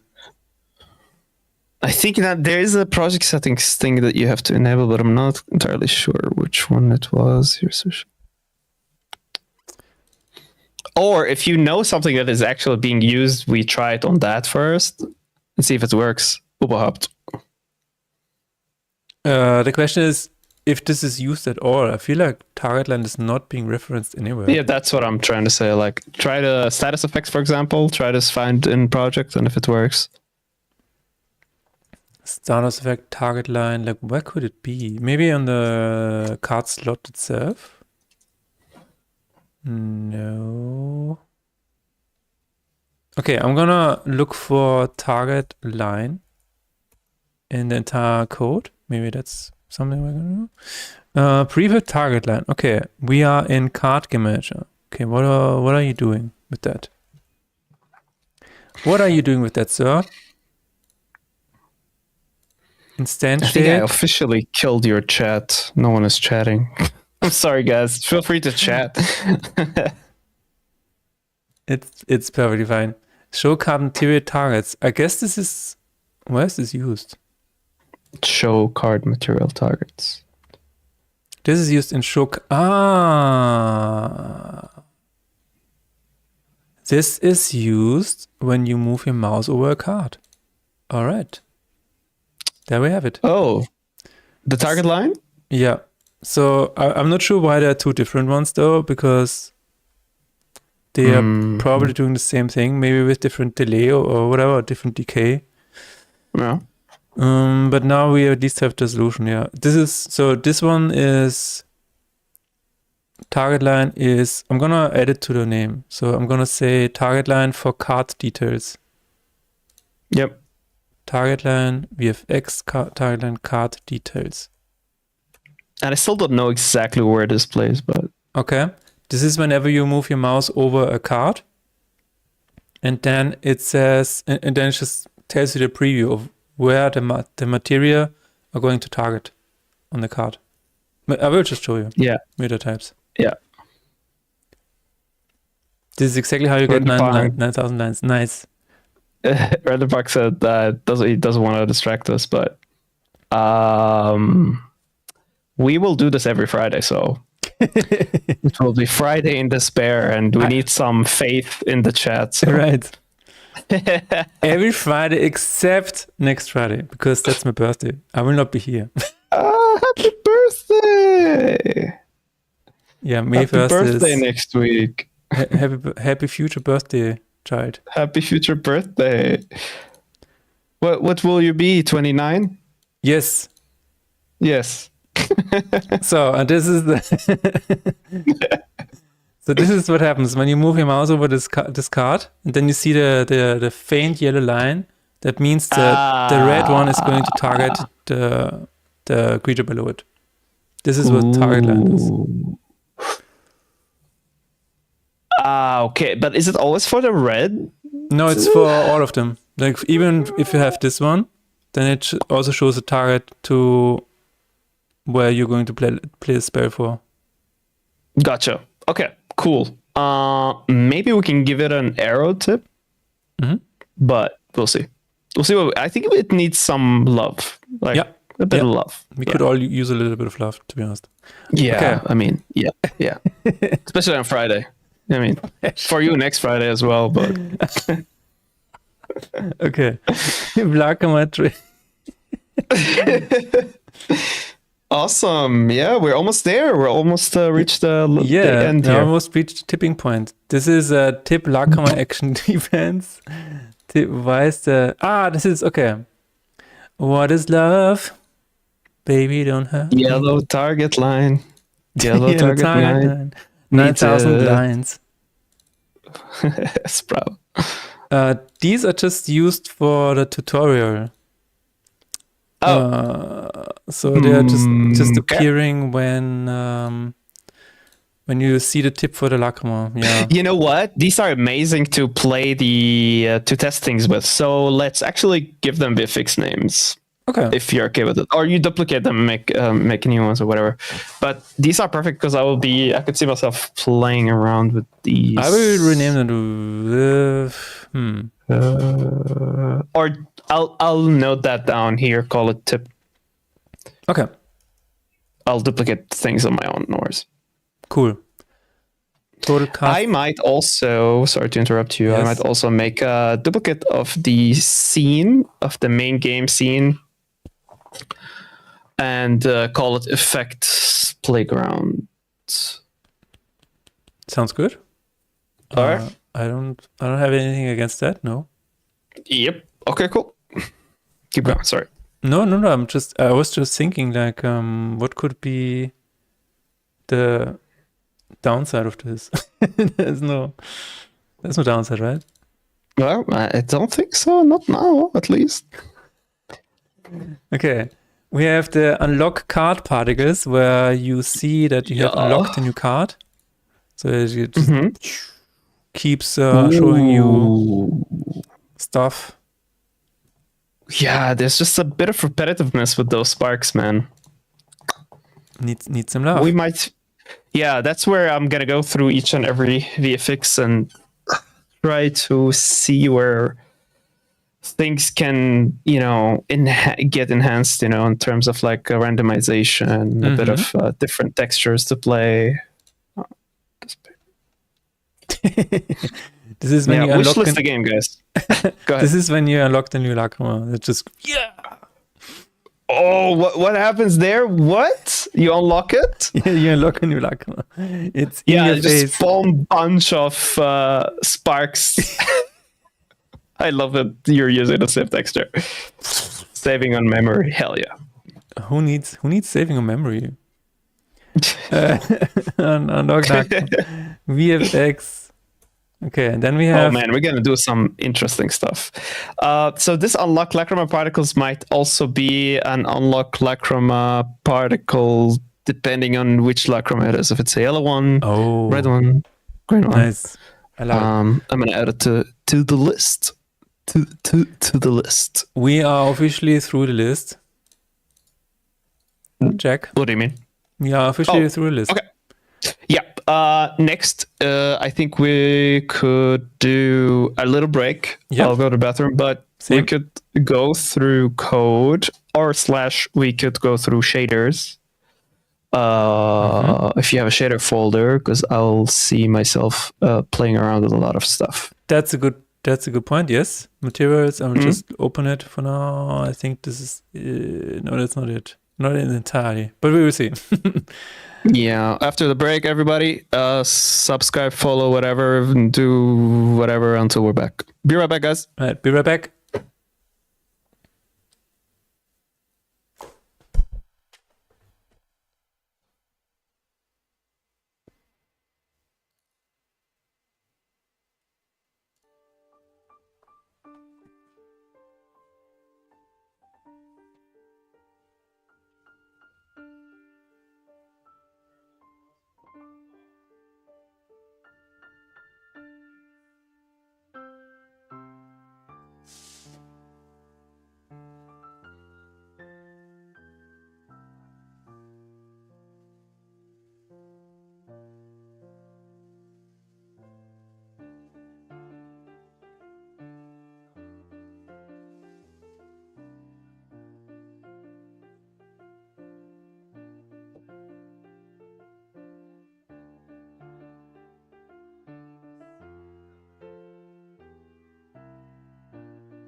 All right.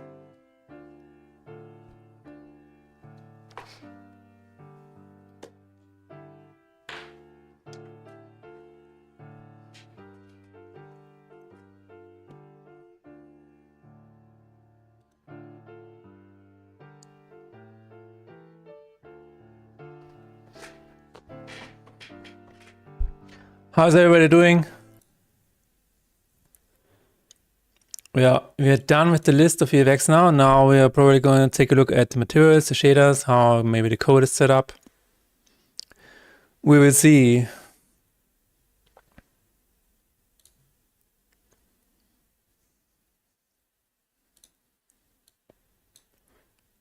Doesn't the piano work? You probably can hear this, right?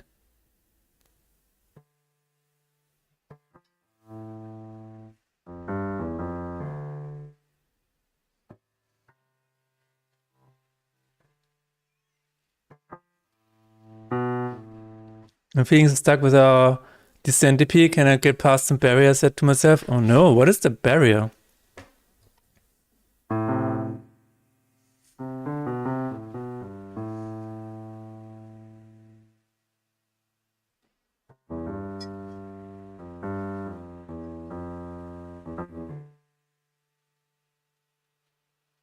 What is the barrier?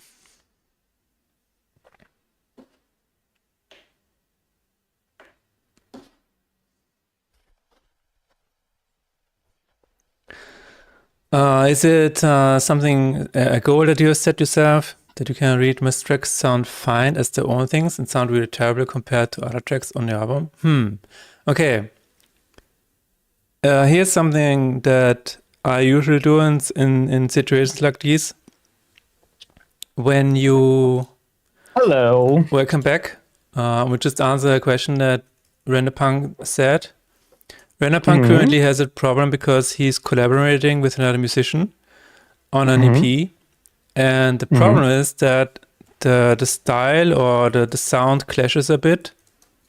So they are not very, like they sound like two different things where you need them to sound kind of, be of the same album, the same EP. And I think like one of the things that you can do is, I don't know if you're already doing that, but you can try sharing or try using more of the same samples throughout all songs. So that alone makes it more cohesive, because then you feel like, oh, there's the song over here, there's the sound over here, then another sound here, or maybe just some accent that you can layer on top of, various other songs, or something that makes it feel cohesive out of the box by sounding the same, right? And there's another thing that you can do. You can pull in your the other track into your DAW, and then just switch, like alternate between them. Maybe it's just a mixing kind of thing where the highs and lows feel a bit different, but maybe you can adjust the song so that the highs and lows are mostly the same as the other track, and that usually also helps get it in line. But yeah, these are the two things that I would try first.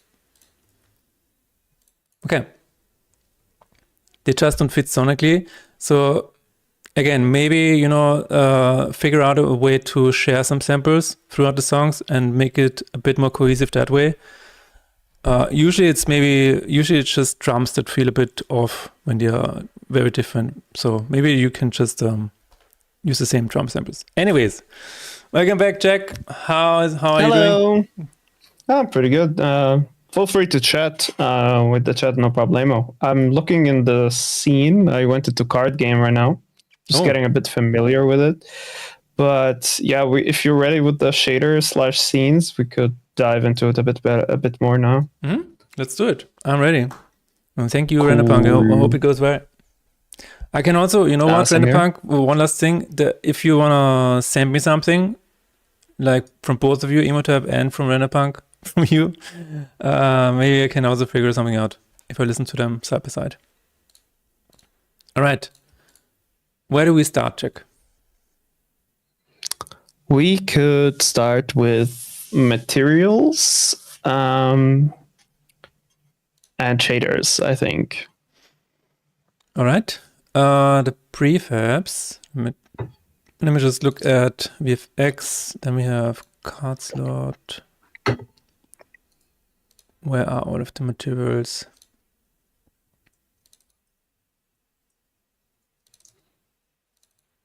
Oh, the immunity should have one. Boss immunity, sprites default, field turn. So they are in They are an all-in-one sprite shader materials. This is basically where all of the again I told you about this plugin that I'm using. It's called all-in-one sprite shader. Yeah.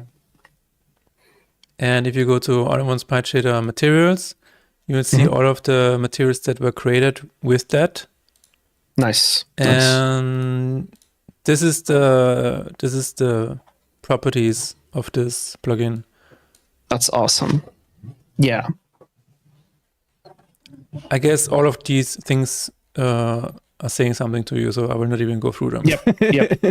No, it's important to know where things are. So I know there's all-in-one sprite shader.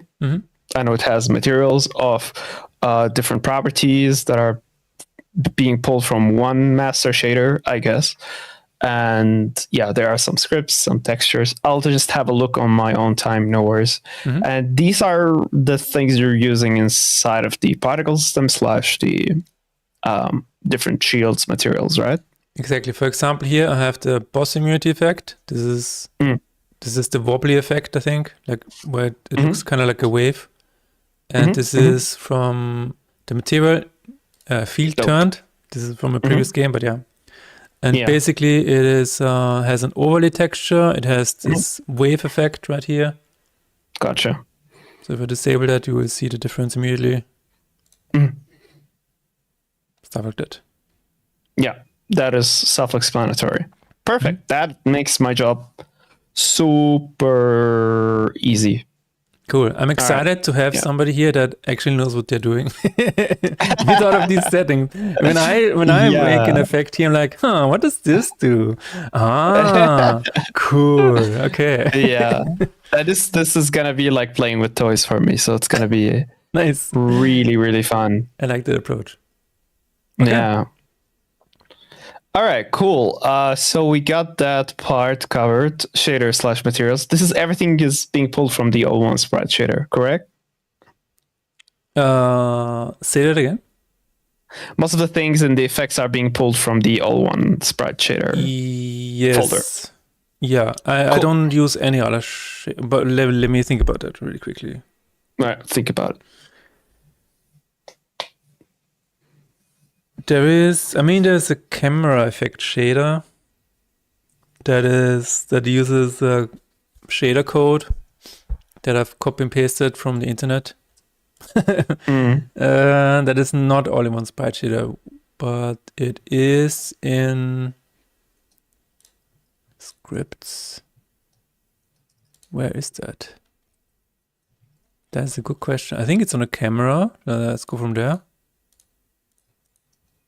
Main camera,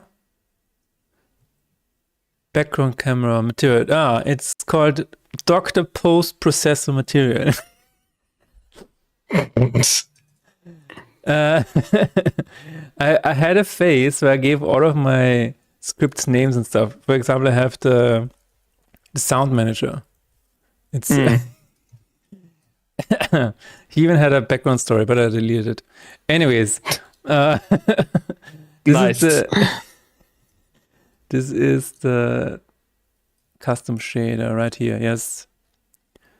Where it has several different modes, and this is mostly to use for the when the despair is high. So this is mostly this script. The all-in-one pack is really cool. I absolutely agree. It's such a cool thing. Yeah. It makes the job so much easier too. Convert sepia tone, adding contrast. Okay. Got it. They're doing the post-processing here in that. Yes, this is directly on the camera. Yeah, I think for now we'll not touch that. Yeah. Maybe later we might be touching upon it, but maybe in the what is it called, the cutscene, we'll be touching some stuff. But there's one more shader that is only doing the fade out, because I didn't want to have just the fade to black. It is doing the old PS1 fade out where you see the reds fade out a little bit later. I don't know if that makes sense, but let's see. That is also really cool. See it. I guess when you click on start, right, and there's some fade out. I can click here. Then slowly go through it here. The reds should come in a bit earlier, but yeah, this is really fast. Anyways. Yeah. I'm just wondering if this is the same. Wow. I guess. Anyway. Maybe it's using something different again. Cool, it has a lot of different settings.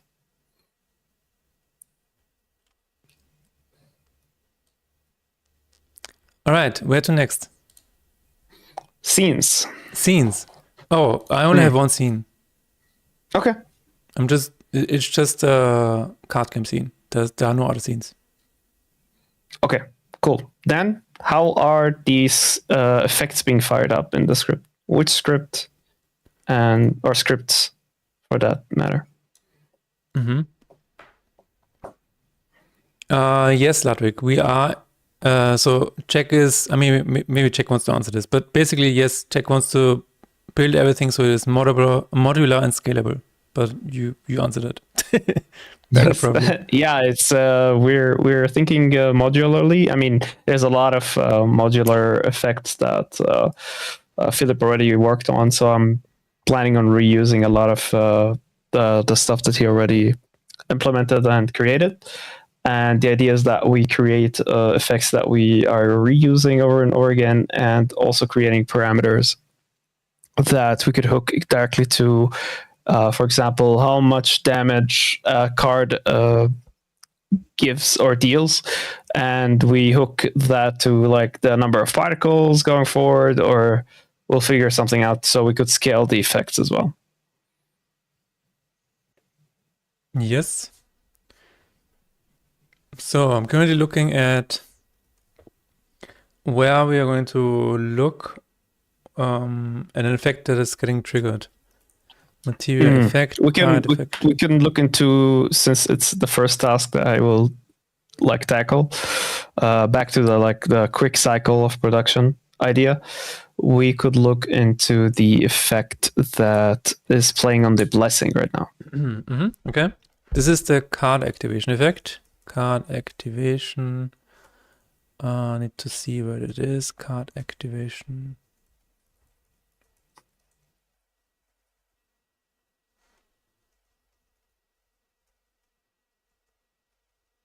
Does it show here? Let me find it again. Preverb card. VFX. Oh my god, this is so much better now. VFX. VFX. Did it rename it? Yeah. Card activate trigger effect. There it is. So if I click on card, VFX. Oh, this does not have it. Then it's probably on the card itself. On the card itself, yeah. Maybe on the card itself. But no. Alas, where is it? Probably on the card game manager then. We will find it. There it is. Card activate trigger effect. It's called activate trigger effect prefab. Activate trigger.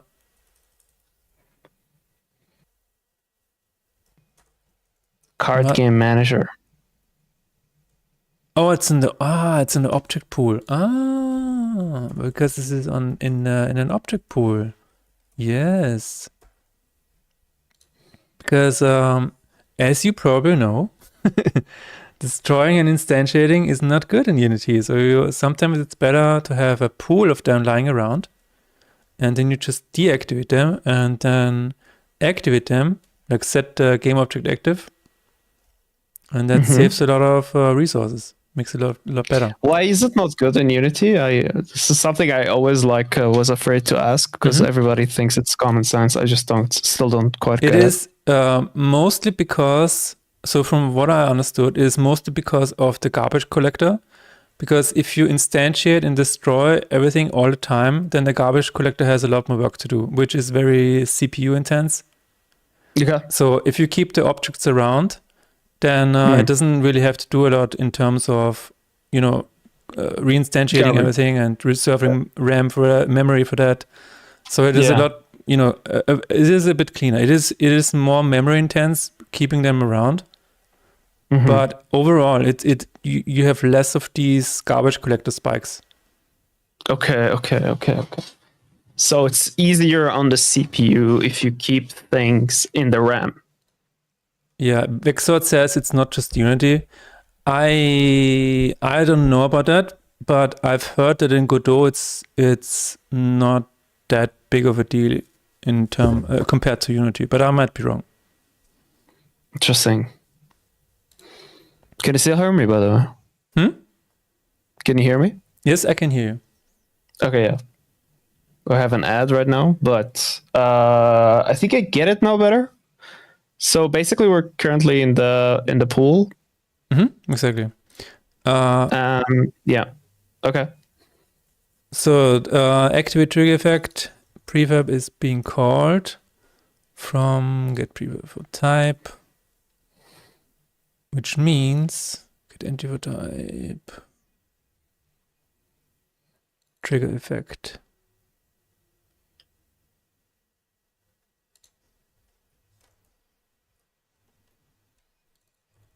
I'm just trying to see. Okay, yeah, this is the trigger effect. So I think I just need to look for where it is. Get trigger effect, there it is. Alle Verweise suchen. Highlight trigger effect. Only one reference. That makes it simple. Need to be highlighted. Okay, so this is where it happens. If the lacrimas get activated on the card, for example, by being triggered, there's no other way, then it checks if it needs to be highlighted. This check means basically it doesn't, show the highlight effect for all of the cards because that would be too much. Sometimes it is not needed because if your own cards are activated, you usually know why. Because you have set them up yourself. You know the triggers on your own cards better than the enemies or the blessings or the curses. That is why I decided to not do this on your own cards. Okay. But the blessings and the curses and the enemies, they are usually not directly in your line of sight. So this is what this function checks. And if it needs to be highlighted, it calls highlight trigger effect, which then just gets the effect from a prefab, from the object pool, and sets it directly to the position of the card. Okay, yeah, that makes sense. So it's above it. Exactly, yeah. Yeah, transform position, here it is. Object pool, return trigger effect. Why returning, meaning it's returning it to the pool, right? Absolutely, yes. So the way this is working is that return trigger effect is called right afterwards because first of all, then I cannot forget to return it later. If I call this right now that it needs to be returned, then here's the delay. So in 2 seconds, this game object will be returned to the pool. Gotcha. And this way you don't have to deal with garbage collection. Yes. Okay. Second question then. If I want to make the blessing effect, which is a looping blessing effect on top of the card right now, that is something that only has to play on the blessing effect. Do I touch upon this part of the code, I don't think so, because it's very conditional, right? But it has to touch upon the transform.position somehow, because it needs to play only on top of that card. Yeah. Or is there a way easier way without code to implement this, in your opinion? Let me think about that. So I think it is very similar to, for example, the sleep effect, where you see a lot of these Cs. Correct. Because that is a loop effect directly on the card, right? Correct. So maybe we can use that system and do it that way. You can look into how that is being done currently. Yeah. Okay. That makes sense. Yeah. So this is fascinating, by the way. It's the first time someone breaks their code for me, breaks their code down for me. That's nice. But I have to say, you're going way too fast because you're used to your code. Okay. You can tell me anytime to slow down. So please. If you could slow down, it's because sometimes you go between the scripts. Like you go between the pool, and I don't know how you're doing that. I'm not that versatile in coding yet. If you could tell me how you're doing that. Absolutely. Vexot says you already have the transform pose from the previous code, so why not use that? I'm trying to see what you mean. Get trigger effect. The transform Which previous position, code does he mean? The transform position is the position of the card object, so I'm not sure what you mean. Maybe it was from a previous code piece. Anyway. Okay, so let's look at how for example, the sleep effect is being displayed. Sleeping, or the dizziness, for that matter. Or the dizziness, yeah. Confused. Status effects, then. So this is prefab confused effect. This is the prefab that is directly on the card. I don't think this is in the pool, by the way, because I mean, there's not really a reason for that. It's just, this is not used that often. So I was like, okay, this doesn't need to be in the pool. This is not a priority because it doesn't happen that often. We could put it in the pool, but it is not right now. Okay, gotcha. I'm saying this because you're not going to see a pool object now in the rest of the code as we go through this. Okay. Quick question. When it's called prefab confused effect and now it's called prefab VFX confused effect, is that a problem? Absolutely not. Because how so? Because I will show you card. If we go to the prefab card 3D, yes, then you can see the public game object prefab confused effect somewhere in here. Sometimes you need to load Unity again. Prefab confused effect. Where is it? I don't see it. Wait a minute. It is. Yeah, here it is. It's down there next to the charm, next to the new indicator. It's right there. Up. There it is. Okay, thank you. So the reason this works is because Unity just saves the reference to that. It doesn't save the name to the prefab. It just saves the reference. I think you can even see that in the debug view. Okay, I get it. I get it now. I get it better. But you can see. So that is what the code is telling it. So what you were showing in the code, you were telling it what the slot, so to speak, is called, which is prefab confused effect in this sense. So it could be, I could place here any prefab I want. It just kind of guiding me of what it wants here. The code. Basically, Unity is just saving the reference to it. I think you can even see that if you go to the GitHub and you see the text of this. Yeah, you use the reference project, exactly, the object. Faith in Despair. I will show you because this is actually a prefab. It's actually clear text, and then you will see what happens. Cool.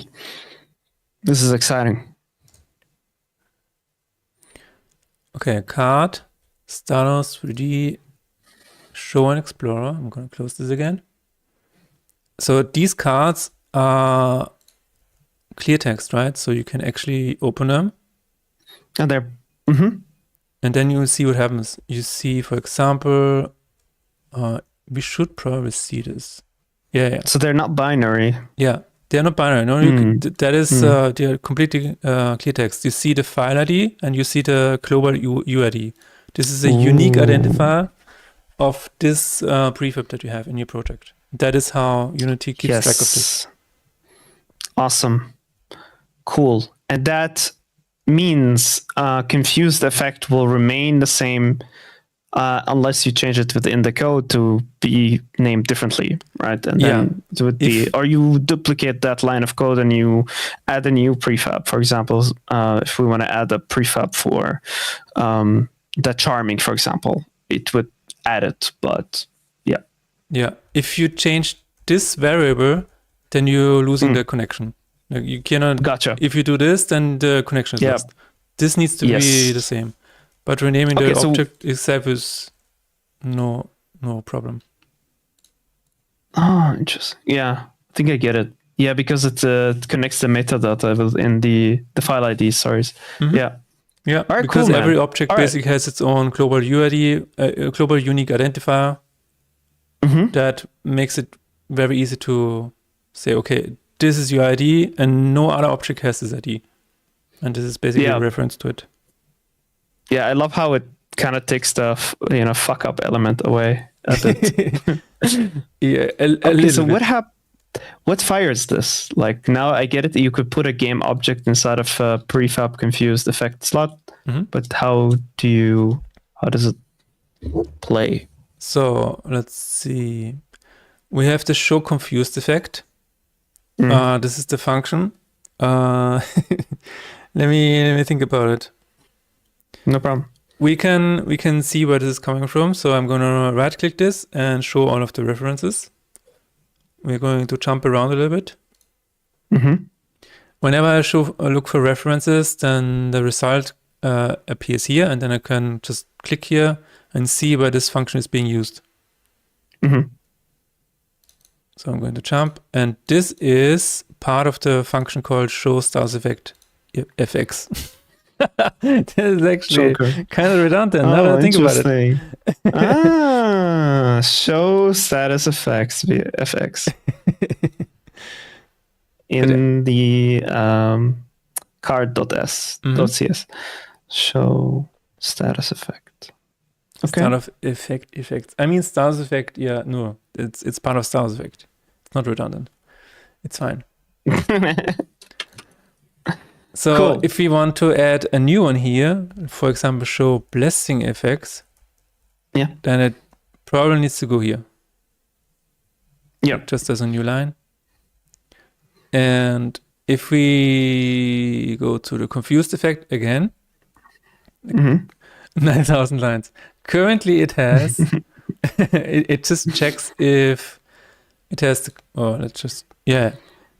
It currently checks if it has the stars effect, confused, and if it is phased up. Because if it is phased down, we don't show any of the effects, right? Because that would be a waste, and it would be very confusing. Yeah. So I assume we're gonna, for blessings, we're just gonna say is blessing, and also is phased up, because not all of the blessings are phased up all the time. This is a different topic that I will try to solve at some point, because many people have said that the blessing should always be visible, right? And I think I might just try turning them from cards into like small icons. So, but we can still then use the effects that you are going to cook up. I think icons / cards. Depends if the blessings are different depending on the card, right? Isn't that the case? Oh yeah. No, what I mean is, so right now you have the blessings like this. Yeah. In the lower right corner, stacked like this, and you don't really know which blessings you have, like at a glance. So my idea currently is, what if there's just little circles and you only see the card art of the blessings? then you at least can remember what it is. Yeah. If it gets activated, then it just shows what it is. And once you move your mouse over it, then it actually shows the card or whatever. Yeah, exactly. That makes sense. Okay, yeah. Hello, Technic. How are you? Technic, hey. We are talking about VFX today. Yeah. Join us, please. Join us. But yeah, I think this is independent from that. It's a tangent. Mm-hmm. So if it ever changes into a different icon, then the effect itself for the activation needs to change as well. Because right now that's it's true. A card. Yeah. That is true. But if there is an effect for the blessing in general, I think that can just, even if it's just in the lower corner, like even if you imagine like a lot of blessing icons, I think it could just still be like an effect over all of them. I don't know. Yeah, I agree with that. All right, so Technic is not good, and he will just join us for some distraction. All right, come on in. Oh no, for some destruction. Distraction, no. What were you saying, Tech? The thing that's confusing me is you started with the void show confused. Did you duplicate that? Like, if I want to work on this, right, and I want to add my blessing, I want to add my blessing code, I would duplicate show confused FX, the whole thing, right? Yep. And would write my own show blessing. Yeah. FX. You basically just put it down here. Yep. Mm-hmm. And what you can do is, I will just demonstrate what I would do. Sure. So just copy this, paste it down here, rename that, show blessing FX. And I already changed this line here, so but you need to check if it is a blessing and is faced up, like the card is actually visible. Then, okay, here's another weird thing. What I forgot to mention, because I forgot I did it this way. I told you already that this is not in the card pool, right? Like in the object pool. Yeah. This effect. But the card itself has a bit of a reserve or a pool for the effects that it displays. So it is instantiated once, and then it is just deactivated. And if it already exists, it will just activate the effect again. That way, it doesn't have to be destroyed and instantiated again. This is a bit wasteful, but it is what it is. So what you have to do is you also have to create your own variable that holds the blessing effect. Yeah. So this is right at the top of the script. Yep. What you have to do is game object blessing effects. This is where your effect is going to live.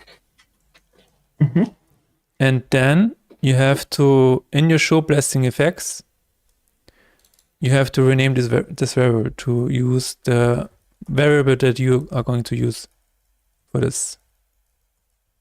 Gotcha. Yep, that makes sense. And that's pretty much it. Also, of course, you have to have the blessing effect prefab, which we have not created. But this is the prefab where the effect is actually coming from. But yeah, that's pretty much it. Nice. Yeah. I love that. Yeah, thank you for explaining it, because now I could basically go on and work on this going forward. It's up for you if you want to keep the script and push it, or if I want to do it on my own. But whatever. I mean, we kind of need to cut some time here. So, I got it. I got the idea. You want me to just save that, and so you don't have to do it? Is that what you're saying? Exactly. Yeah, so absolutely. We can push it, and we also need to push the changes on the renamings. True. Yeah. And the reason I said it this way is because I have a lot of unpushed changes right now. I gotcha. Yeah, no pressure on that. So this might be a bit... Wait a second. No pressure. Wait a second. Getting real tired here. All Damn. right. Streaming is exhausting.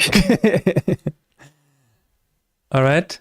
Well, if you gotta tap out, Done. Later. I mean, I'm still waiting for the part where you explain different effects as well, how they're being set up. Because now there's two types. There's the pool type, and then there's the status type.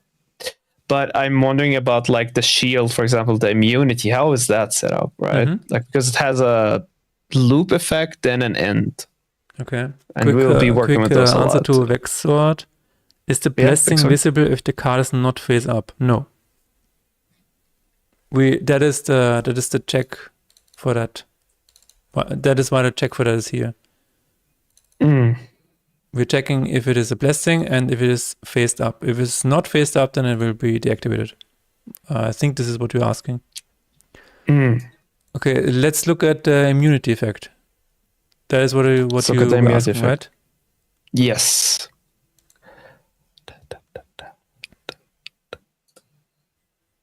Because if we could look at the immunity effect not and visible, then reverse the check. First face up, then blessing. So the check stops faster. Yes. Okay, so basically he's saying if okay. He's saying I need to reverse that and then it's faster. Is that what you're saying? If it's face up and is blessing, or I think that is what Vexword is saying. Hell yeah, Vexword. Nice. Optimizing. Got it. Optimizing on the stream. Hell yeah. Nice. Confetti. Somebody activate confetti. Okay. I mean, we have a VFX artist over here. Yeah, hell yeah. Hell yeah. Let me just quickly fire up some. Okay, anyway. I love that there's a NASA next to Vexword name. Just tells you, yeah, the expertise. Vanderpunk, I'm so sorry that the sound effects are not active because otherwise I would have to hear check in the loop and an echo. Oh, true. But anyways, it said, let's go. So the prefab immunity effect is exactly the same as what we just discussed. It's exactly the same. It is the prefab immunity effect, and it just says show immunity effects, and it is exactly the same code. Show immunity effect, exactly, and then it has some certain. Where is it? Immunity effects. Okay, got it. No refunds. And then how does it end? Right. How does this the is, end? This is the big difference. You're right. Yeah. So how does this end? Renderpunk, careful. Renderpunk, very upset. So the end is triggered in a place where you probably would not expect it. It is when the status effect gets removed, because immunity is a status effect. Makes sense. It is probably in status effect. Probably.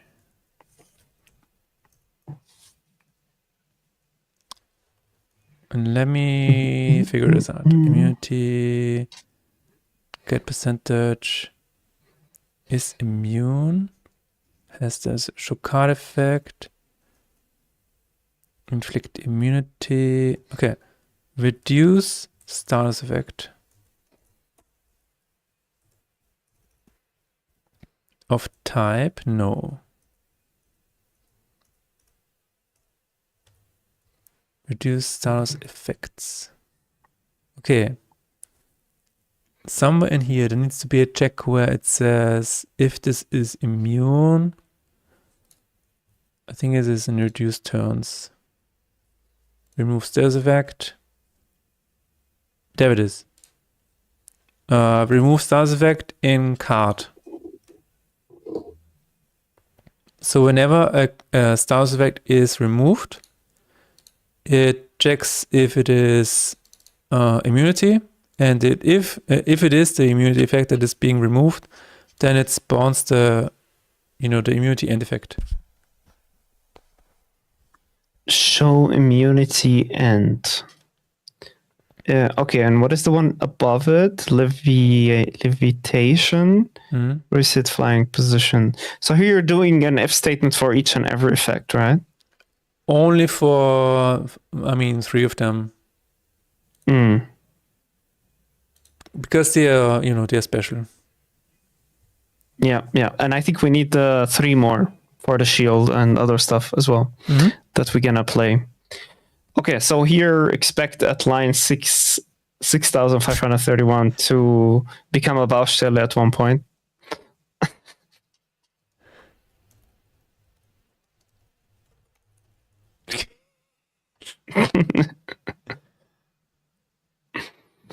I'm working hello, here. Jack. Hello, chat. How's your day today? Hello, Nick. Hello, Nick. Jack's Baustelle. Nice. Vexor. Wait. Okay. If is blessing and is face up. Oh, is blessing.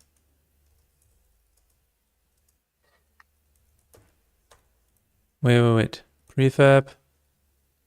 1 second. You flipped them. Is face up. If face up, then blessing. Right. Let's do it. Let's do it here as well. Mm-hmm. I'm gonna change all of them. Nice. Hell yeah.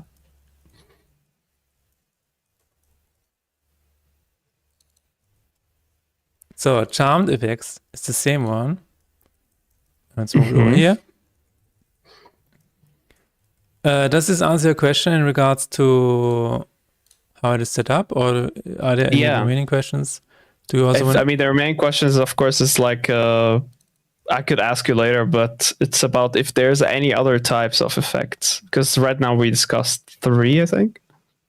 The status end, and like if you could show me how the lacrimas are, being fired, like when they get into the socket or when they get activated, right? The activate trigger, for example. All right.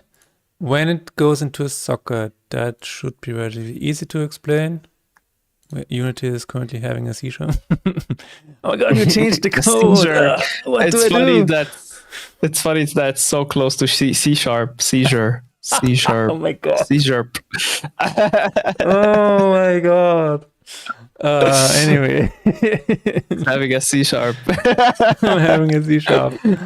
Unity is having a C sharp moment. Okay. Wow. Card slot. I think this is in material inventory. Material inventory. Nick's analysis, it's 25 to 28 meters per second wind in Murmansk today. Holy shit. It's 90 kilometers per hour of wind. That's pretty crazy. Really? Oh man. Are you okay, Nick? Are you okay? Are you alright? That's a lot. Okay, pick a slot. And then we have... Sorry if this is too fast. I'm just trying to find the spot. I'm fine. I think I could follow a bit easier now. Show quick equip for slot. Is like my lock. Show card event. On socket. Set as placed. Material target. Check. Somewhere in here should be an effect. Hold on a second. Pick slot. Show equip. We're having a bit over half of that wind here. Oh. Is like my lock. Show card event. No. On socket material movement. Okay, maybe it's here. Attach material. Maybe that's it. Show like our new sets after material change. I don't think that's it. No. Okay, let's go back. Pick slot. Get active button, component impairment. It needs to is free and picked material is not null. There it is. I mean, I can see is cracked as well show there. socket effect. There it is. Show socket effect. Okay. So I'm going to go to that function. So this is just to give the context. This is the function that is being called whenever you click or activate a slot on a card, like an empty slot or whatever. And then it goes to here, show socket effect, and it gives it the position of the slot. And then this is very bad. This should be in the card pool, to be honest. But it just instantiates the material socket at the target position that the function is being given, and destroys the effect after 1 second. This is what you should not do.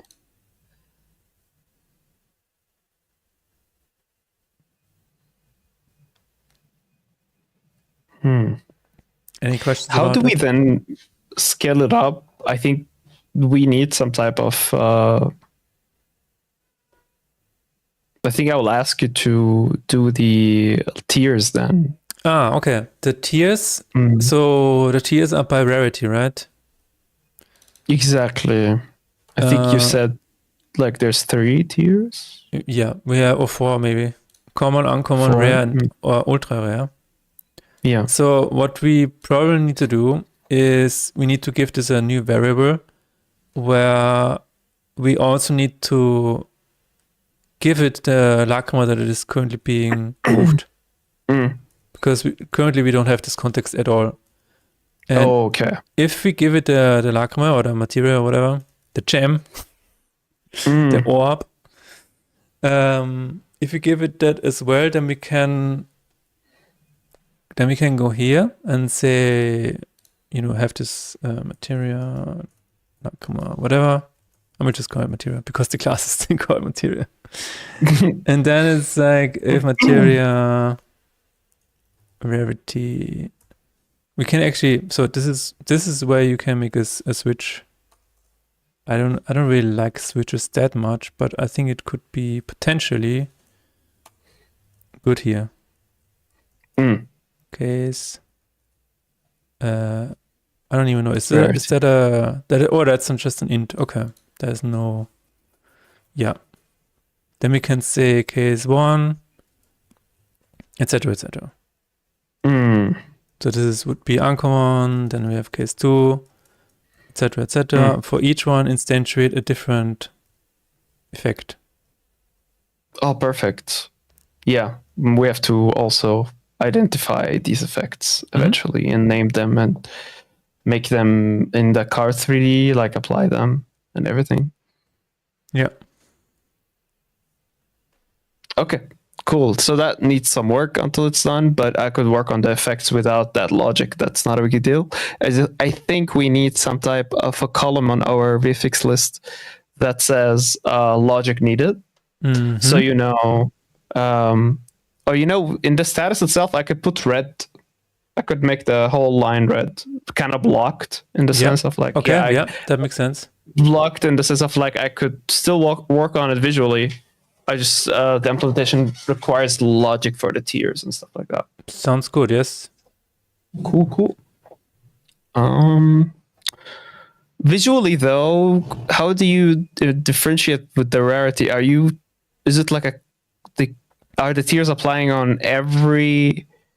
Oh wait, the lacrima themselves are tiers, right? Yes. Oh, hang on 1 second. So the red one does not have 4 tiers, and the blue one does not have 4 tiers. They are the tiers. Oh no! They have each individually. They have different tiers. Oh, okay. And currently, the only way that is visually conveyed is that they have a. I'm going to show you in the collection. They have a small sprite on top of the lacrima that just glows in various dimensions. Cool. I like that. That was the suggestion I wanted to give you. But that's the thing. I could make the tiers have like bigger looping effect on top of them. Something subtle, not that takes. Oh, here we go. This is the thing. Yeah. So I mean, you can ignore the wings and the leaves here because they are just telling you if you had them in a winning deck or if they are mastered. But if you look at the things themselves, you see that, for example, this one is a common one because it has only like this one sparkle over here. This is a bit of an uncommon one because it has a bit of a second sparkle over here. This is rare because it sparkles a lot. And then you have ultra rare. But yeah, that's a tough one for me. No, that is how it currently works. But yeah, I know. All right. Yeah. Are you open for this to change in the future? Absolutely. Cool. Okay. If you are you open to sizes? Sizes is difficult because the slot always is the same on the cards. Yeah, that's gonna be difficult to implement. Absolutely. Because in the entry scene, you have different sizes of the Lacrima, but I guess they are just closer and further away. Yeah, the splash screen. Okay. The sizes would have been easy, but we could play with effects a bit. If the slots are not in different size, then yeah. So yeah. I would not play with the spice. Yeah, with the spice. I know. With the spice. Why? Yeah, where did Doom come from suddenly? Oh, good. I think we both are kind of like running on fumes right now. Vixen says you can perhaps play with the color intensity. I think that's what check is. Yeah, color intensity definitely is a good idea. Also, I think what we can play with Mothership, if you're open for it, is that I think you already are playing with that fact, like the amount of polish of the card. Of the Lacrima itself. So what we can also do is make the lower tier kind of like not scratched, but like less polished. Maybe with like a layer of dirt, this can communicate like the Lacrimas were in a world where they were accessible and then something happened and you have ashes on them. And then, those that have more clarity, they're more polished, are stronger, more pure. Yeah, that could be an interesting. Yeah, I really like that idea. On top. Yeah. Let me see what I can do. I will add it to the list of tasks. Different polish, different tiers, effects / sprites. All right, let's see what we can do with that. And you can also see, I mean, it's very subtle. You probably don't even see it, but there's a bit of a wavy effect going on here where it's like, oh yeah, this is very special. But yeah. Yeah, and I agree with you. I think though the polish intensity needs to also reflect the color of the Lacrima. Like this is a yellow on the violet. It should also be violet. And okay, where are those being driven actually? Where can I access the material rarity? The prefabs, yeah. So this is on the material itself. Yeah. Material rarity. Okay, perfect. This is the material prefab, and I think it has. Does it have the prefabs here? Oh no, it just has it says material rarity. This is the object where the image is just being loaded onto. Gotcha. And this just has a different material if it's super rare or whatever. Oh, it has a different. Okay. Yeah, I'll play around. I'll have a look. But I'm open to change this. Nice to know. Change the structure. Yeah, exactly. Whatever. Awesome. Yeah, I think we need to communicate that because at the first glance, I thought those that are rare have the icons around them, but then when you told me it's actually the shininess, I'm like, oh, we need to make that a bit clearer. Yeah. But without like destroying anything. Okay, I think I'm having a better idea about the project. I mean, I feel comfortable navigating it now on my own and create the blessing effect later on today. Anything you have in terms of questions or that I could clarify for you? No questions at the moment. No. Okay, then I will wait for your push, Right. the Git push. Mm-hmm. Probably gonna take like a couple of hours break now, and I will work, but I won't stream. I will work like I will create our Discord server that we discussed. That you could join whenever you like, if you like. But I think I'm confident enough to go alone at the moment. Sounds good. Sounds like a deal. Absolutely. Virtual Hell handshake. yeah. Virtual handshake. I am very happy and very confident now. Thank you a lot. And I will actually drop now and wish you all a happy stream. Thank you very much, Tech, for doing this. It's a blast working with you. It's really fun. Yay! Handshakes, everybody. Handshakes for everyone. Yeah, I will stay in the stream, so don't run away. Yeah. But exactly. Thank you very much, Tech. Have a nice day. Have a nice weekend. And you too. Just hit me up in Discord if you have any questions. Whatever. I will. We'll create the server as well. Everyone, thank you all. Bye, bye. Salam. Thank you, Vex, for the follow. Okay, let me switch to the other side. I need to turn this off. Hold on 1 second. My camera should be back any moment now. Because what happens is the stream together is hogging my camera. 1 second. Cam link. Take a break. Maybe I need to turn it off and on again. Okay, let me try that. Thank you very much for the follow, Stuif. That is not it. I'm just looking for there's one window that is currently hogging my camera. I'm going to turn it off and on. How is everybody doing? Did you guys like the stream so far?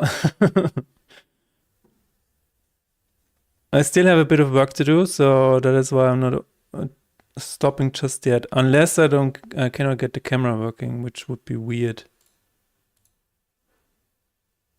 Next time we use Twitch co-stream plus Video Ninja. It's a little windy outside, yeah. That's actually crazy how much wind you have. VTuber Mashi when? Yeah. That is weird that the camera is still being hogged. Let me try it again. Deactivate, activate. Ah, there we go. There he is. After kind of thing, can you please show the effect being instantiated on a card again? It was on screen before Jack left. I'm curious how that works since you have the cards in a pool. All right. Which one? Which effect did you mean there, Vexord? Being instantiated on the card again. Is this hold on, let me think. Was it the immunity effect or which one? Because so there are two types, right? The immunity effect. This one is not coming from a pool. This is just being saved in a variable directly on the card. So this is not directly from a pool. This is just being instantiated, and the reference to the instantiated object is being saved to a variable, and then it's just being set to active or inactive. Any of them, I guess. Okay. This is how it works for immunity. Now there's another one where it shows the card activation that actually comes from a pool. Object pool. I'm just gonna take a look at the pool itself. Get the trigger effect. There it is. And this is where it gets the object from the pool. This is highlight trigger effect. It gets the object from a pool. It makes sure that it gets returned, but this has a delay of 2 seconds. So after 2 seconds, it gets put back into the pool. And until then, it just is on the card directly using the transform position.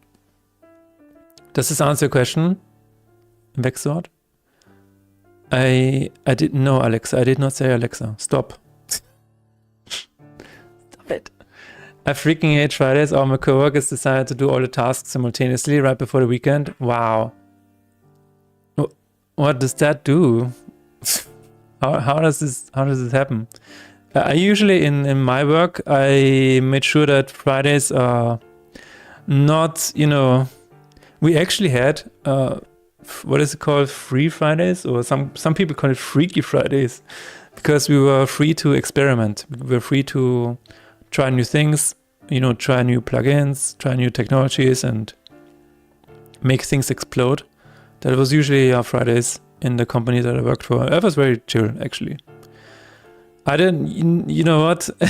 Fridays in despair, yes. But that's interesting. Usually it's the Mondays, Mondays in despair, not Fridays in despair. But some companies, I guess, they are like, you know what? Let's push this latest project on a Friday. Yes, it does. I'm not sure now if I did see the destroyer on some artifact. It's cool. I'm really into more optimization where possible. I love optimization. Optimization is really cool because this game needs to run on mobile phones and later on the Switch as well. So yeah. The one that you mean, Vexord, is the one in the material.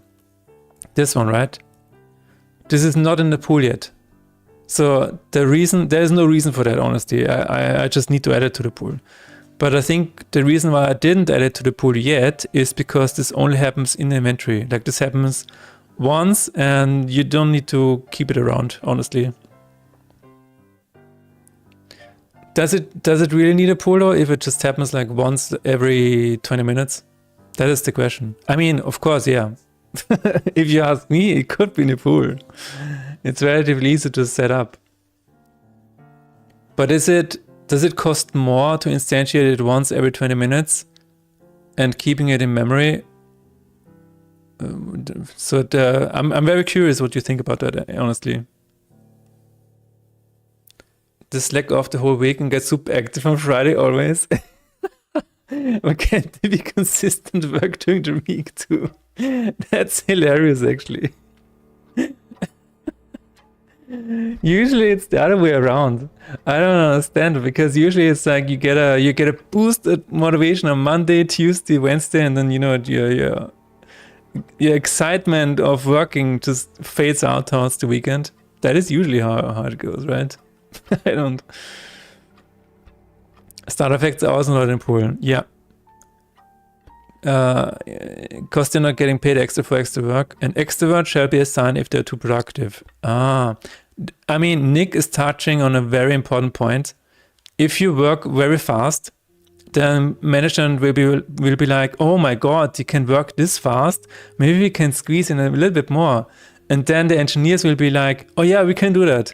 But then for the next project, the management will be like, oh yeah, but can you do it a little bit faster? And if you always are a little bit faster, you're basically shooting yourself in the foot, because at some point you have reached the maximum amount of work that you can squeeze into your working hours. So Nick Sinale is onto something here, because at some point you gotta be a bit more like, yeah, this is gonna take 2 days. Sorry. It's only good for yourself, because then management will be like, oh, okay, as task like this takes 2 days and not just 1 hour. And that is good for everybody. Sometimes. All the kids that are cool are in the pool. Man, that is profound. Let me just... I have a list of things that people say that are profound, and this is one of them. This is definitely one of them. All the kids are cool are in the pool. I mean, the other one was still gonna live this life, so then we can die this death by Nick Sinale. This is profound. And of course, corner theory. He said, sometimes I wish I could draw a random ally. That's fascinating.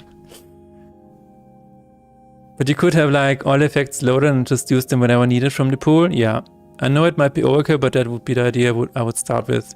I think, honestly, Vexord, I think once Jack is implementing all of the VFX, I think we are going to use the pool a lot more for all of these kind of things. So I think in the process of implementing all of the new effects, we're going to use the pool a lot more often. Saying no in a job is something you should do more than yes. Yeah. Put these in the credits. I guess it depends on a memory limit you are. Sounds like it would be okay with other pool. Yeah, I guess this is optimization is always a bit of a where do you put the trade-off, right? I remember at one point we were working on a big project, and it took like 20 seconds to load a page. So what do? Well, you can offset this by saying, okay, I need to optimize. How do you optimize? Well, you maybe cache stuff, right? But that means it needs more RAM. So instead, I'm going to mock you. Oh my god. Yeah. I didn't know I had this in my playlist. That scared the shit out of me. Anyway, so you optimize away the 20 seconds that it needs to load, right? But then you need more RAM. So basically optimization is always optimization.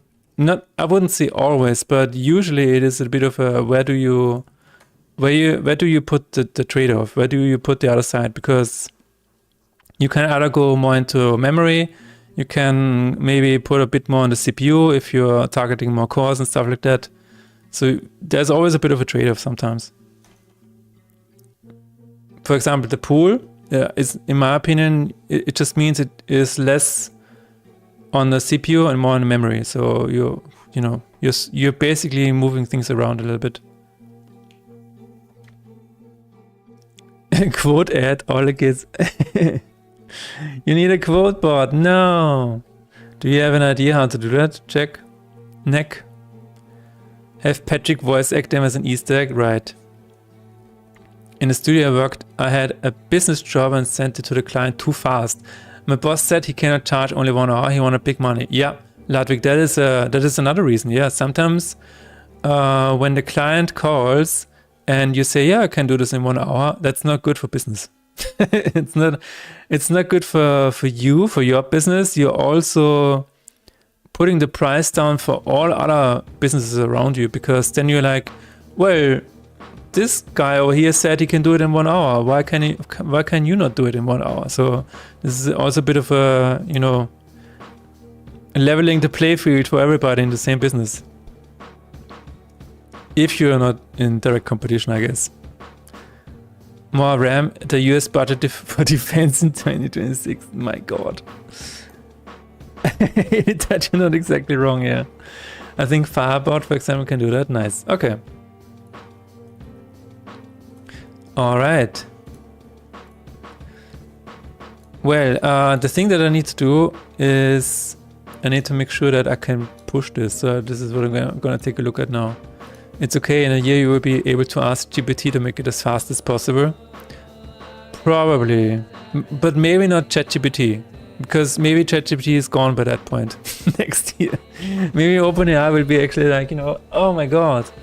We have officially ran out of money and investors. So goodbye, everybody. I guess I don't want to see them get destroyed, but I guess it can happen. Any of the other things, yeah.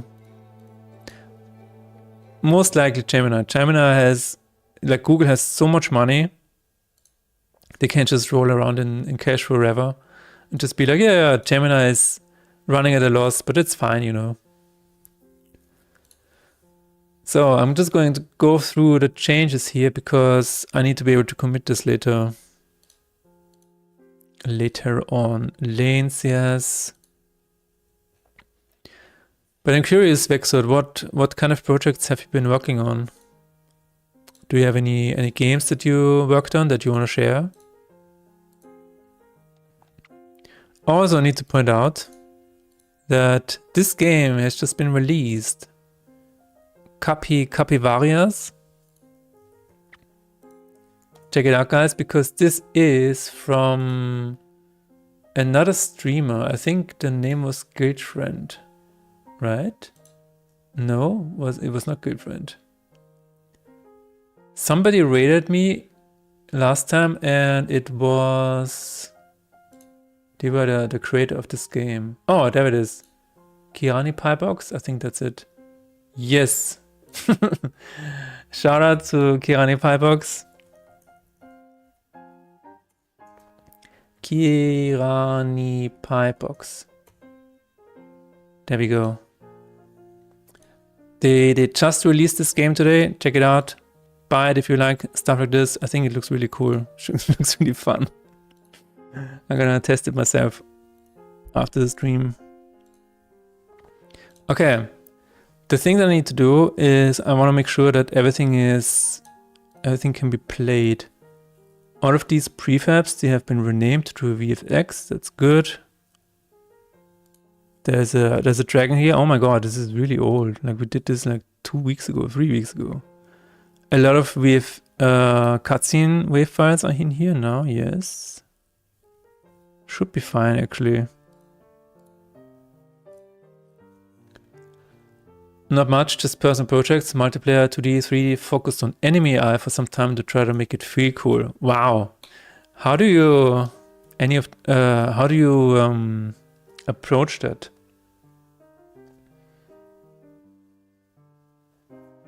Because I feel like there are different approaches, right? Where you can just say, give it the environment cues and give it maybe the position of the player, and then the thing that is always so fascinating with enemy AI is that in theory you can just make them kill the player every time, right?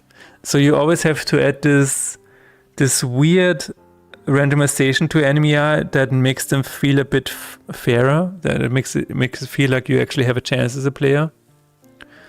And that is usually a lot of smoke and mirrors. I think that is a fascinating topic. One of the examples is that a friend of mine who worked on a game where he needed to add enemy AI to the other cars on the racetrack.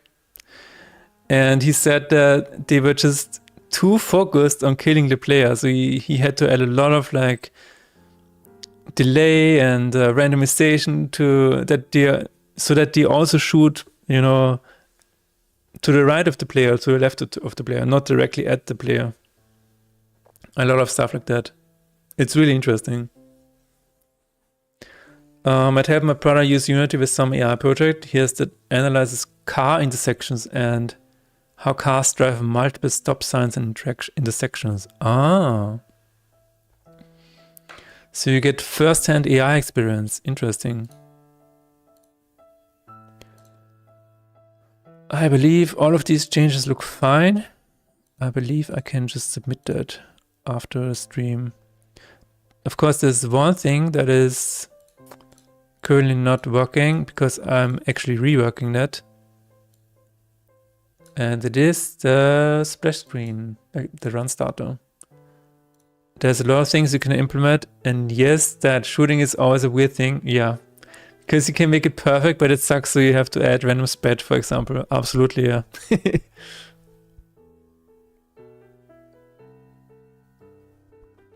Even for this game, some of the cards are randomly generated, right?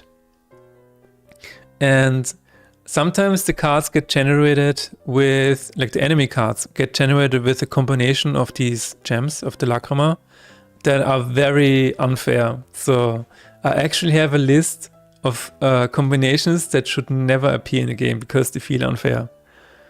And feeling like the feeling of unfairness is so interesting because it can be very subjective, like very depending on the situation that the player is currently in. But usually if you hear the same thing like this boss is unfair or this card is unfair, then usually you have to do something about that. Make it not unfair. It feels really nice to see an enemy alive and moving and reacting to the environment. Nice, yeah. that is, you know what? That is actually where I think AI, like as a term, fits.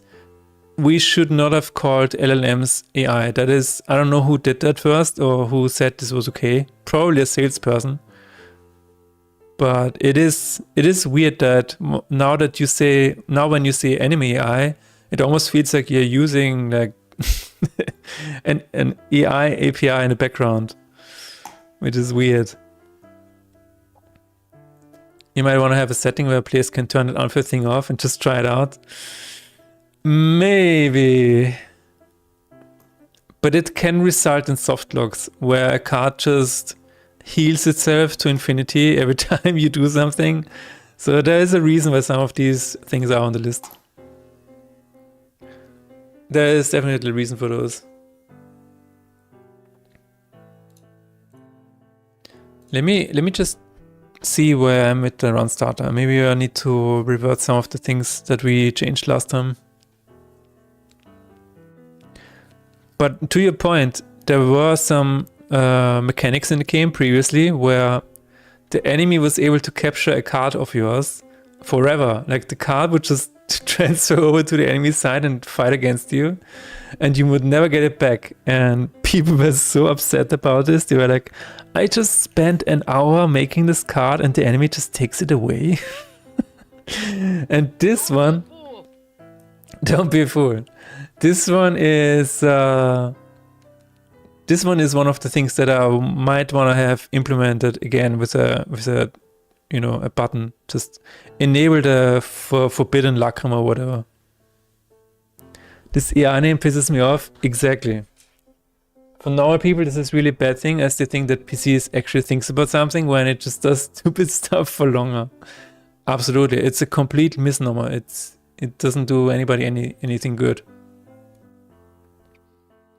Don't be a fool, don't work on a card for an hour. Exactly. Don't eat the forbidden lacrima. Yeah. Yeah, this was one of the ideas that I just have an atonement where you can activate the forbidden lacrima again and it just goes completely crazy. I really want to add this. But yeah. I feel like it added something to the game where it's like, oh my god, my card has been stolen. My god. But more people than I would have liked they just said, you know what, this is not good. Let me keep my stuff. And I'm like, okay, for now. I will maybe take it away another time. Okay, the journal is in this state at the moment, not in its best state. The lacrima is still okay. So I'm just gonna try and revert some of the changes that I did. When I click here, what happens? Why does this icon not appear? Ah, that's probably really simple. Let me just try that. Okay, if I go to the journal, then the icons appear. Okay. Run creator. Debug log. There was a debug log. Ah, okay. Yes. Show tab journal.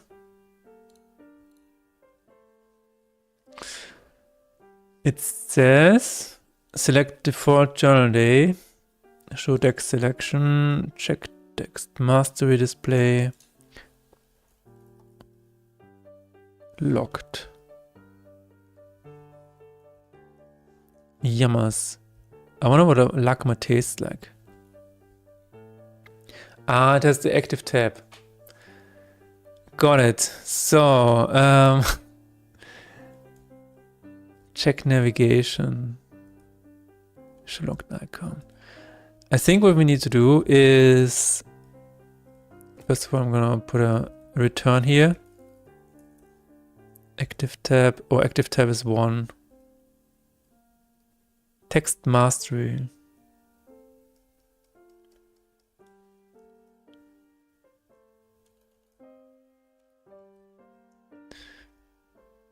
Wait, where's the... Currently when I press on journal, what happens? What happens then?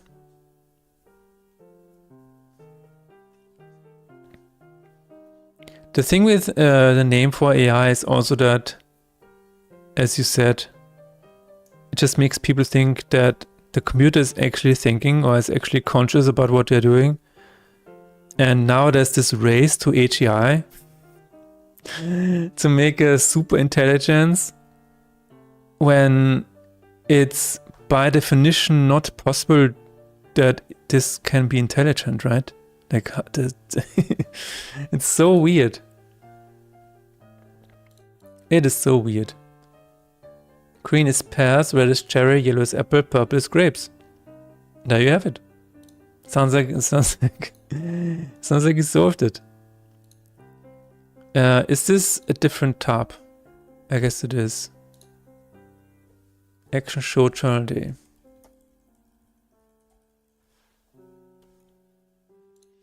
Active time 3. Yeah, there it is. Okay. If active tab is 0 or active tab is 3.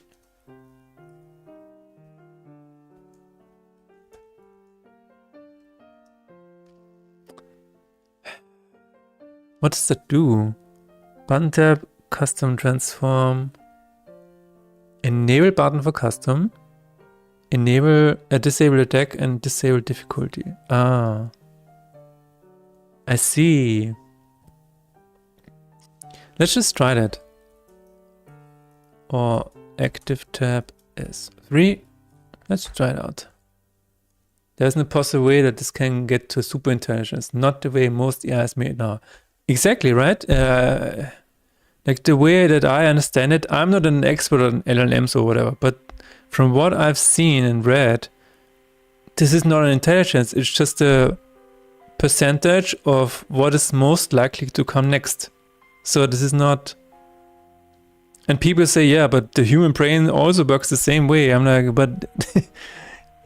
Maybe, but there's no consciousness. There's like humans have a consciousness on top of that, right? And Derek is like, blah. I can picture Death being disgusted at the player for eating lacrima. He's like, what the hell are you doing? You can go, oops, all berries part, and then yellow is arbutus berry, red is raspberry, purple is grapes, and green is green grapes. All right. It's funny because AI is just fed by all of our combined knowledge. Yeah. There's nothing intelligent that the LLM results are just average of some data. Yeah. It's not the same way, alright? People and LLMs, no man. It's a huge switchboard with weights that favor kissing ass. Right. that is an image. That is an image. Yeah, it's artificial idiot. Yeah. In some cases, it is actually an Indian. You know? That is what AI can stand for. Artificial intelligence would never beat natural stupidity. Yeah, the thing is that AI is making some people less intelligent. So I don't know what's going on there. When I think of a hand, you think about 5 fingers and movement, shapes, and feeling. AI is just a token named finger that slaps on another token named hand, and this is how you get 10 fingers on one hand. Okay. Alright. Yes, but this is very simplified. So you have a deeper understanding of how it works. That's what it sounds like. Huh, did I just... Yeah, I did. It seems like I destroyed something over here. Oh, I completely removed that. Right. If you remove code, then it doesn't work. It's fascinating how that goes sometimes.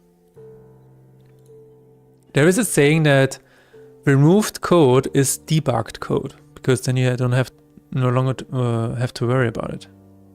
But in this case, it was necessary.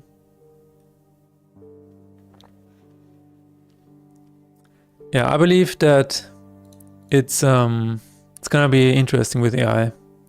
I know that in some cases it helps you, but at what cost? At what cost? Start. We should see the icons again. Yes, there we go. We have the icons again.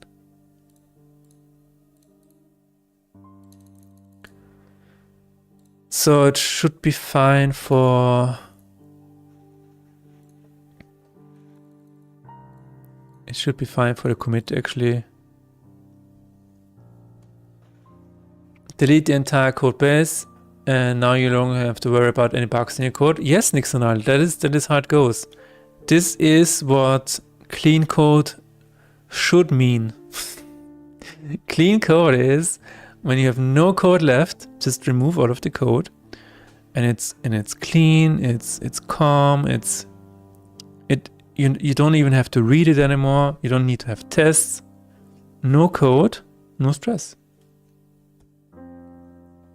I'm reading this now, Reinforcement Learning Introduction, 2nd edition by Richard and Andrew. You can read it too from random internet. This is to help my brother, not because I like it, alright. Industries and jobs vanishing within weeks. We've seen this before. Where did we see this before, Ludwig? If you remove all of the code, you also remove the bugs. Yes, Jackneck, that's the secret. Clean code. Peace and tranquility. Yes, I'm finally we finally reached clean code. You know how good it would feel to just do that. Just go in here and then go at the bottom and just delete every line. Just delete all of it. Oh my god! And then just press and delete. There it is. One line. There used to be a card game manager. There it is. It's so clean. It feels really good. This, I think, can be really, really good to analyze big amounts of data. Big amounts of data, yeah. Yeah, no, it definitely has... it definitely can be used as a tool in certain areas where it makes sense. I mean, I've used it, to save some time every now and then. I need something formatted or whatever. It does work. But when it doesn't, it is really weird. Whaling got banned, whole cities got abandoned.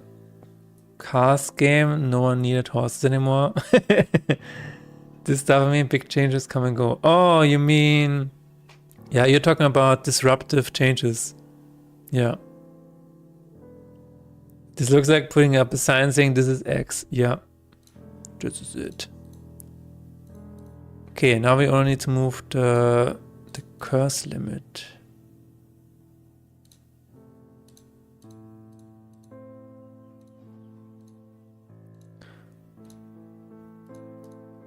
And maybe we don't need the button. Maybe we'll just use this as the default, and for Gamba it's this, because we already have the background. Yeah, but that's okay. We commit it like this. I can deal with that later.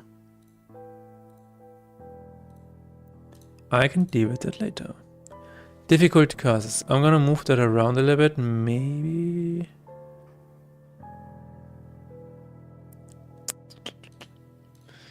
Side atonement journal. Because I'm not sure if I need this button.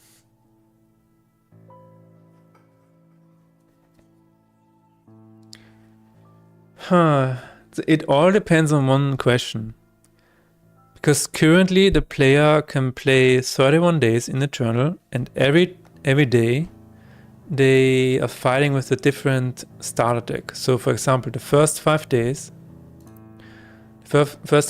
are played with the healer.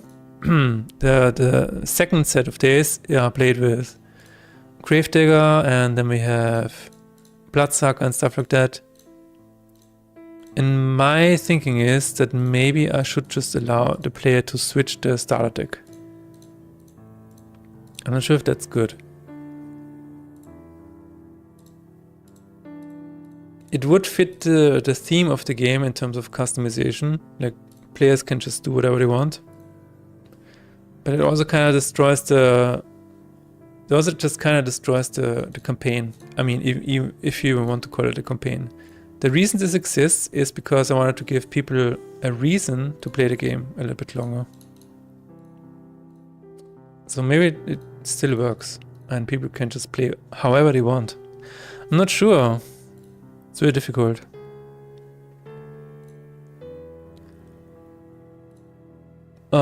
But anyways, we have a small ad break and I will take a small break as well because I need to refill my water. So, be right back.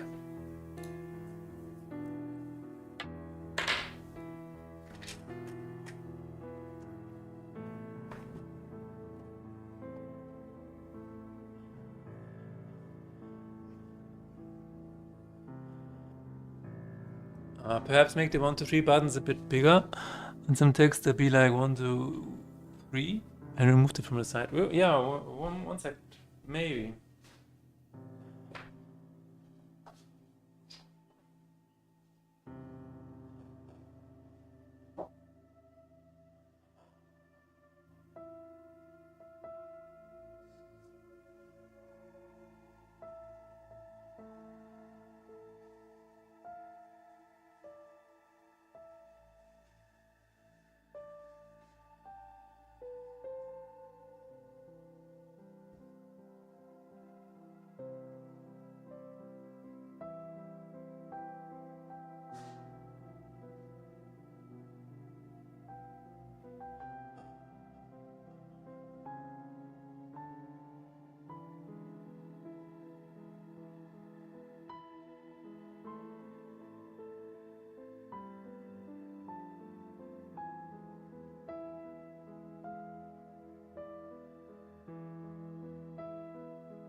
All right. So, in terms of layout, well, I currently am. So this is not what it's gonna look like. What it's gonna look like is actually what I have here. It's gonna look like this at some point. I'm working towards that, at least. The idea is that on the left side, there's going to be the image of the starter deck. No. I don't want to do that. I don't want to do that, Dave. So on the left side, there's going to be the image of the selected starter deck, as I just said. like this is going to be very faint because I also want to have like a little bit of a flavor text down here, maybe. I don't know. And you're also going to have these rings where it says this is day 1, day 2, day 3, etc., etc. And then you have the arrow down here. This is what it's going to look like.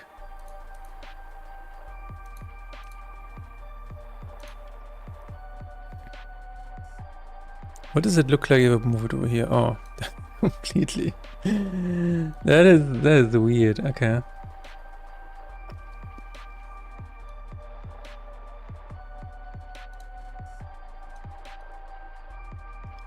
Can I?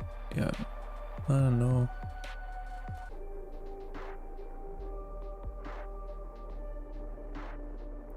Oh, so if I use that. Oh, that's interesting. So I can use it to remove the orange. That's nice. But yeah, it's not gonna be like that. It's gonna be like this.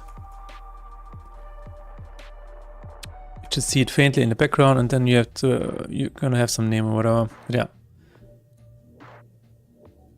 That looks cool, nice. My artist will be very happy to hear that. But yeah, I'm still, so the thing that I'm thinking about is if the players can change the starter deck in the campaign or not. That is what I'm currently thinking about. But maybe it's not that big of a deal. So, and since this is done now, because I think Jack can work with this project now, I think I can just turn it off. That's perfectly fine. Hello Baryon, is it okay to feed a block of cheese to my cat? So I would say like a small piece of cheese is fine because that's what we also give our cat. Now, if your cat is lactose intolerant and there's a lot of lactose in your cheese, it might be a problem. It might not be a pop cat, it might be a poop cat at the end of the day. But, you know, some cheese is lactose free, so maybe ask AI. Hi, Gemini. Can I, Okay, Google. Can I feed cheese to my cat? Small amounts of hard cheese are generally safe, but many cats are lactose intolerant. Monitor for upset stomach or diarrhea if you offer a tiny bite. Alright, there you have it. All cats are lactose intolerant. Gaslight him into saying it's okay, try it. What if the cat dies? I don't want to have this on my hands.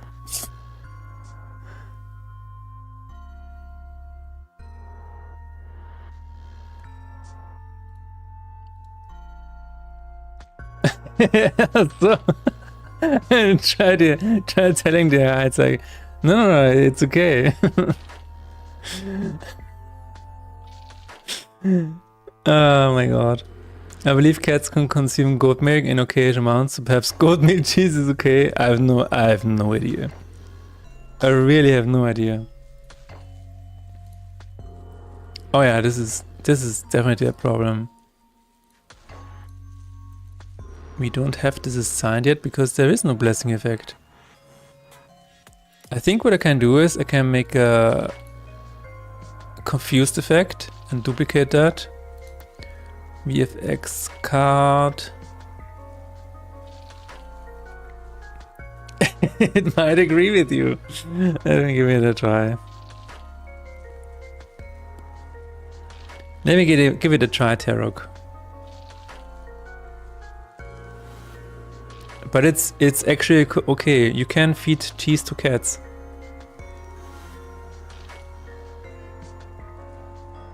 I think your keyboard might be playing some tricks on you. If you meant cheese, you're partly right. But it's a bit more complicated than a simple yes. While it's not toxic like chocolate or onions, here is the scoop on why you should still be careful. The lactose logic. Most adult cats are actually lactose intolerant. Once they are weaned off their mother's milk, they lose the enzyme needed to digest the sugars in dairy. The result: too much cheese can lead to a very unhappy cat and a messy litter box via diarrhea, gas, or vomiting.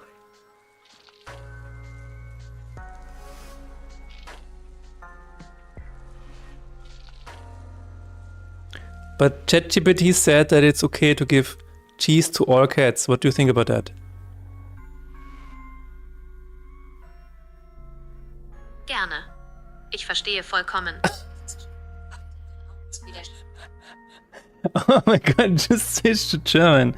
Alright, that's enough of that. My cat is special, yeah.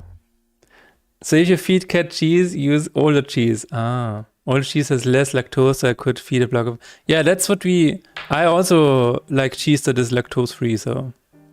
Or has less lactose. A block of mold. A suddenly switched to German. Yeah, I don't know what happened. Here's the catch. Cats don't care, so if they see cheese and feel an urge to consume it, they will and won't ask you questions, nor worry about the pooping issues later on. Yeah, it's very much like humans. Yeah, absolutely. If I see a bowl of spicy noodles, I will consume that.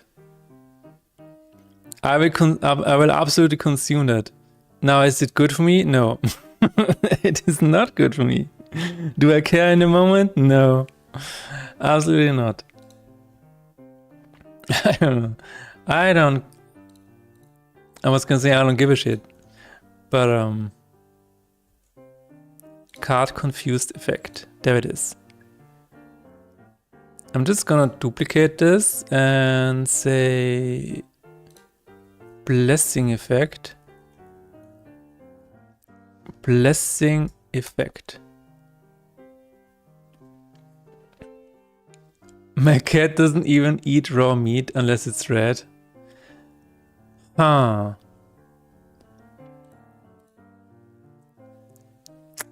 Yeah, I don't remember. Like our cats, they just like the processed cat food, and they're really confused about like raw chicken or raw.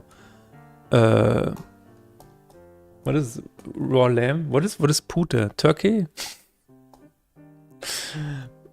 Back then, when we still ate meat, we would just sometimes try to give them meat, like Putenfleisch or whatever. And it's like, the cat is like, what is that? I don't understand. What are you doing? Just give me my prickies. Just give me my biscuits.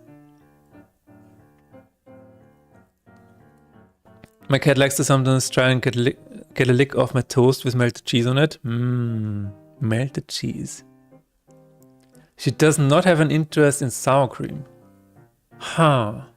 I'm trying to think if our cats wanted sour cream. Our cats really like vanilla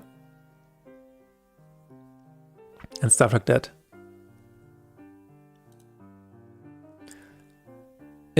So, very prefer blessing effect. This is not assigned yet. This is in the card. Yes. Yeah. 3D card.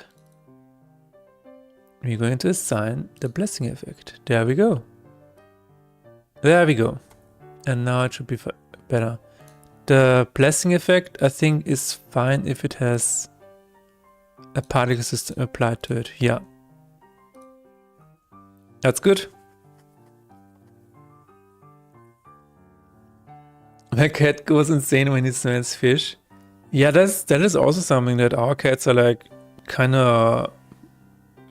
They really don't care about fish, which is weird because, you know, you kind of expect a cat to fly off the shelves when they hear a tuna can opening.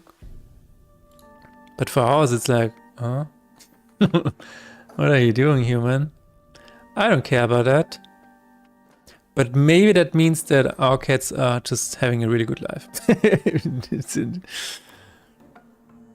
Did you try lachs instead of tuna? The same thing.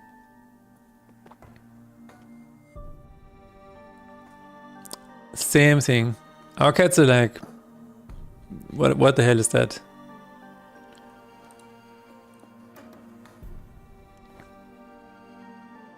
Card 3D. Do me a little favor next time. Philip, I want you to do me a favor. Can you test if your cat likes banana? Wow, that's out of left field. Why would a cat eat a banana? Wow, why?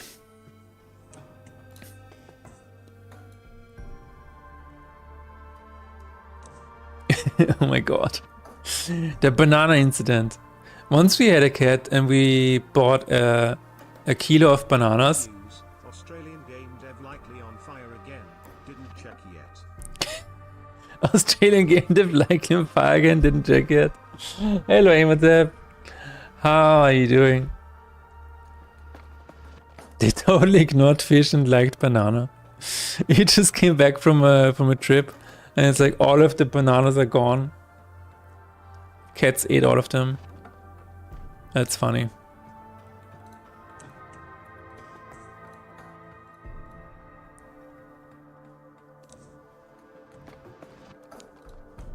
Just heading into my vacation and saw you live.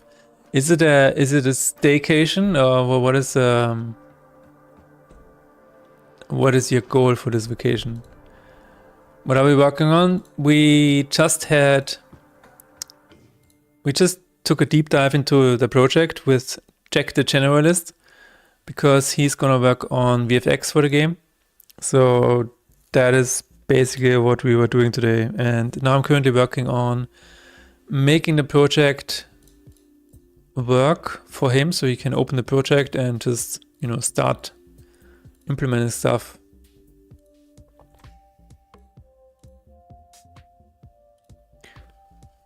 Activate this. Oh, I can actually do this. Nice. It allows an arrow in the name. Nice. Sounds super awesome. Nice. It is a musication. Getting the album ready for next month. Oh my god. Do you want to talk about this problem that you had publicly, Renderpunk? Now that Imhotep is here? I'm curious to see what he thinks of that. Ah, okay. No! He could have been in chat earlier without you knowing, Do you realize that, Renderpunk?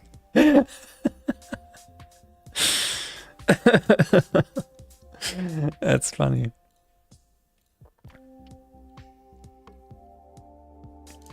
Okay, I should be able to start the game now, because that was not possible earlier. Earlier.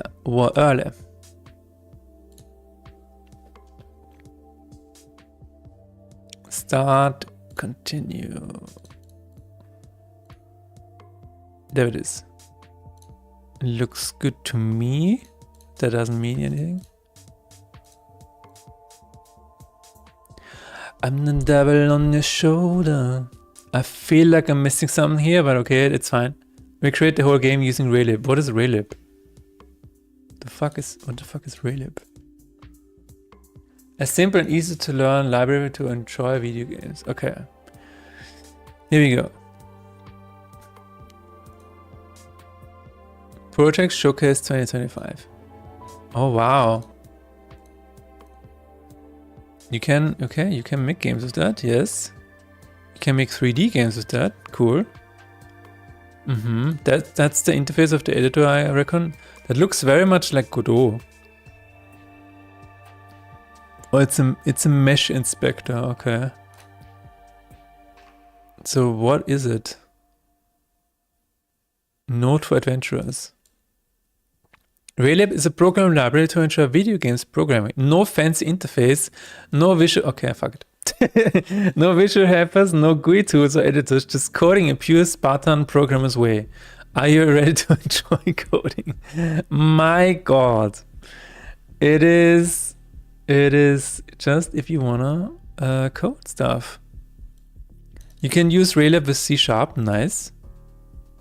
Extra libraries, technology tools, cool. Interesting, and you can export it to Nintendo 64 and PlayStation 1. That's really nice. Yeah, and Dreamcast. Dreamcast is also supported. That's pretty damn cool, man.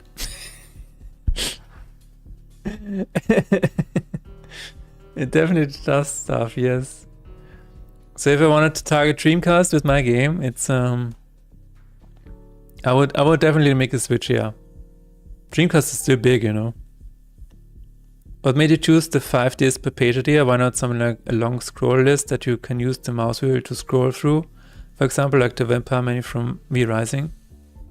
Currently, so the reason I wanted to do it this way is because you have 5 days in your journal that you fight with the starter deck of the healer, and the next one is you fight 5 days with the gravedigger, and then you have 5 days with gambler and 5 days with whatever. So this is why I've changed it this way. Also, so even if you have a scrollable list, you would probably have to switch the artwork at some point. But I mean, the main thing why this is not scrollable is because of controller support. Even that, yeah, even then you could probably make it work. Have a nice weekend, Ludwig. Thanks again. I will download it today. Sorry, I did not know this link would expire.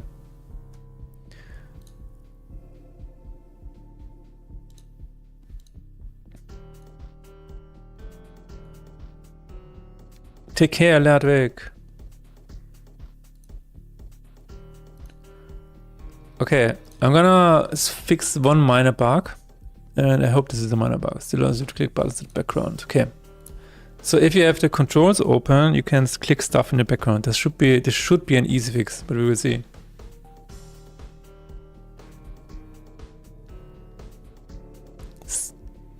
Controller controls.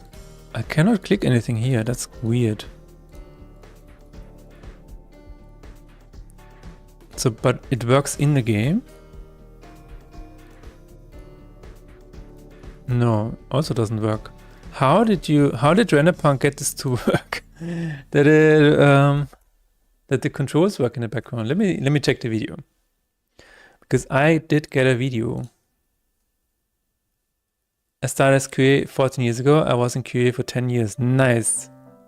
Well, if you ever play my game and you find something, you can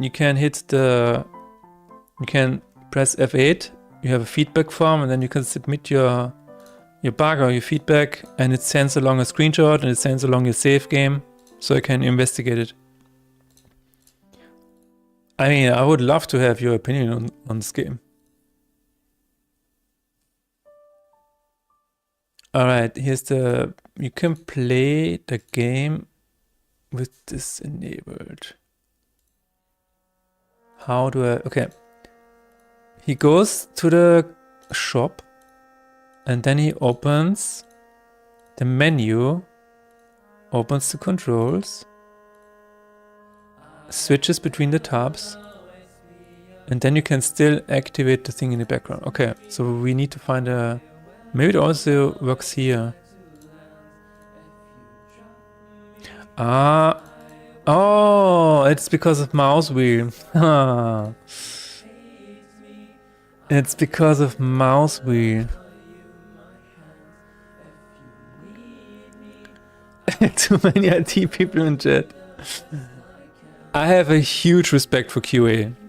I've worked together with a smaller studio, and there was one QA guy. He was insane. He was absolutely insane. Like every time I pushed an update, he would play the update, totally unprovoked. He would just pull the changes and play the game, and then he would send me all kinds of reports, and all of the reports and all of the issues, they were tied to individual clips that were right connected to this one issue. It was insane. Like, this guy was crazy. Totally unprovoked. Yeah, I just pushed something and he's like, okay, I'm gonna QA this. What did you do here? That was insane. Like the work ethic of this person was really, really cool, and it helped a lot. That would have been my suggestion for that form we have there. To add a bit more info on it.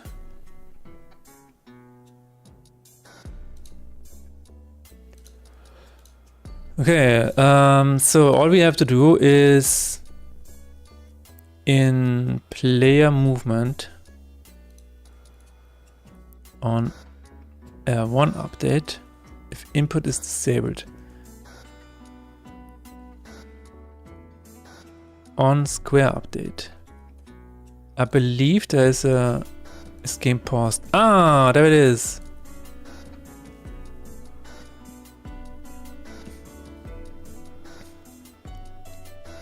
In a Tower of Tears. Active menu is that. Is game paused to turn? Cards next page. Okay, I'm gonna. So you can ask specific information from people as normies tend to write all kinds of stuff. Oh, what do you mean?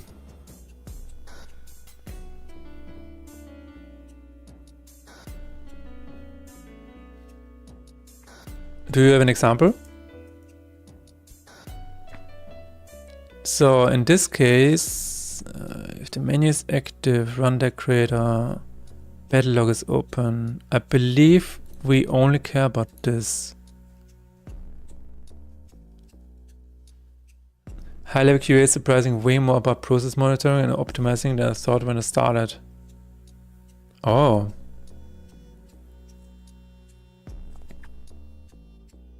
Wait, you were also in QA, that's cool. Why did I forget that? I guess I forgot it. I don't think it matters if it's in the log next in the next deck. Yeah, let's just try that.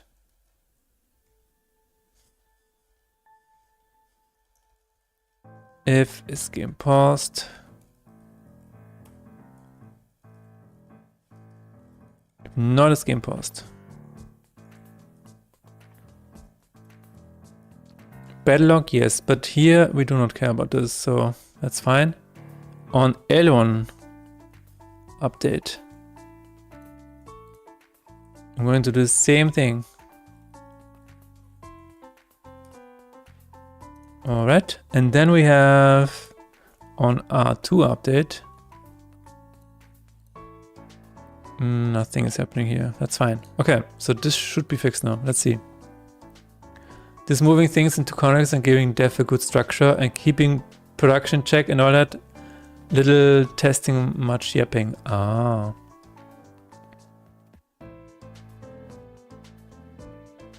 I see.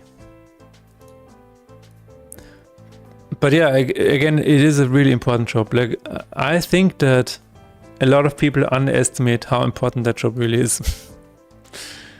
Instead of more info, text, write exactly what you want. Location of the issue. More specific steps to reproduce. Perhaps the screenshot thing. The screenshot is automatically sent along. But I would say that the info is missing for that. Oh, it says basic system information and the screenshot will be sent with your report. So the info is at least there. Detail. But yeah, I'm gonna make a note of that.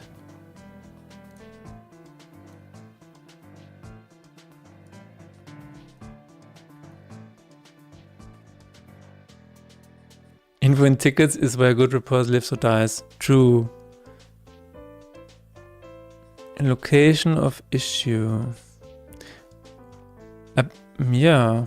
So in here you say, okay, so you want more fields basically is what you mean. Or you can just expand the detail text here.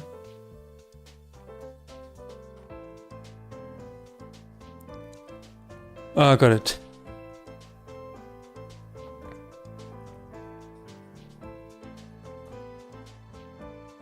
Location of bug. Steps to reproduce.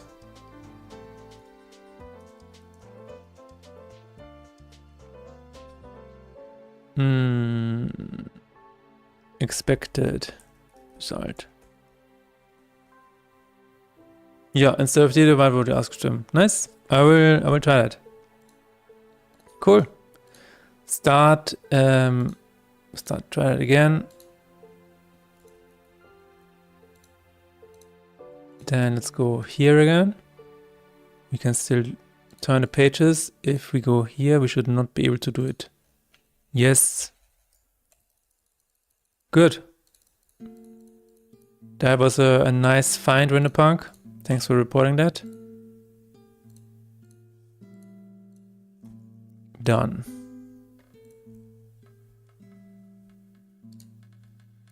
We did it. Okay. We can try that right now, actually. So the feedback form is... Where is the feedback form? Let's just click through it.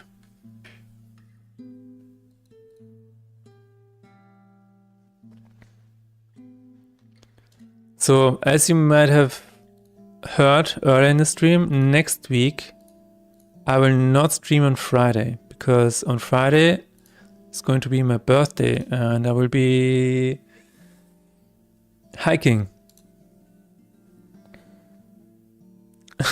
Barian.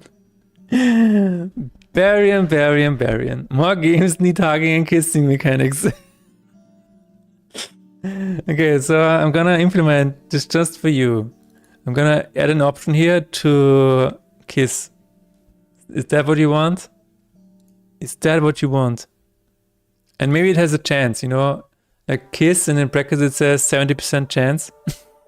So, you know, maybe you get a kiss or maybe not. Kiss that.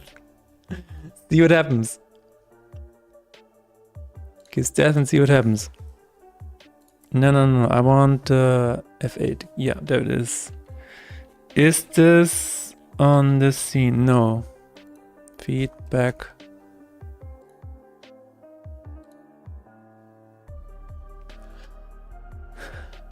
That's an attractive enough skeleton. Es ist Zeit für österreichischen Dialekt. Er würde sich verlieben, okay. Schaut aus, als wenn er lang keinen Kontakt mehr gehabt hat mit anderen Leuten, das stimmt. So, wir haben Form, Toast, Summary Field, Email Field, Detail Field. Okay, so. Ich glaube, das ist es, oder? Ah, da ist er, der Platzhalter. So, wenn ich da reinschreibe,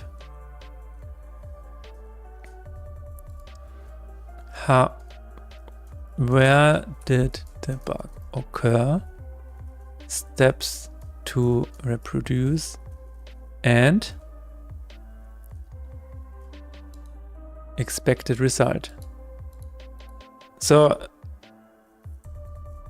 the problem is if you post a bug,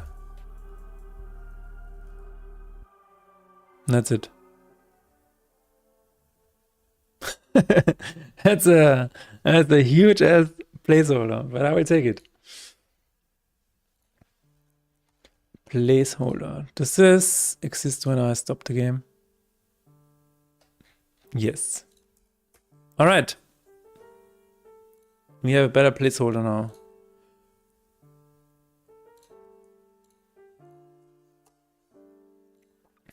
Font increase.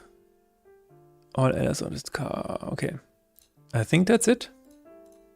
I think that is it. Version number is sent automatically as well, right? Yes, I have the version number in the save file that is sent along. So I always know that this is not the current version or something like that.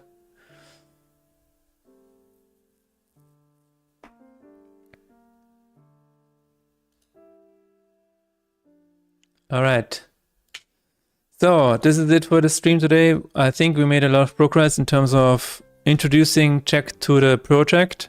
I'm looking forward to all of the things that he's going to implement. There's still some things that I need to do. For example, the run start is not complete yet. a lot of other things. But we'll see. Everything will change in the next few weeks with Jack on board. So I think it's gonna be really, really cool to see how the project develops. We're gonna raid Discount Engineer. He's doing a casual game jam. Let's see what that is all about.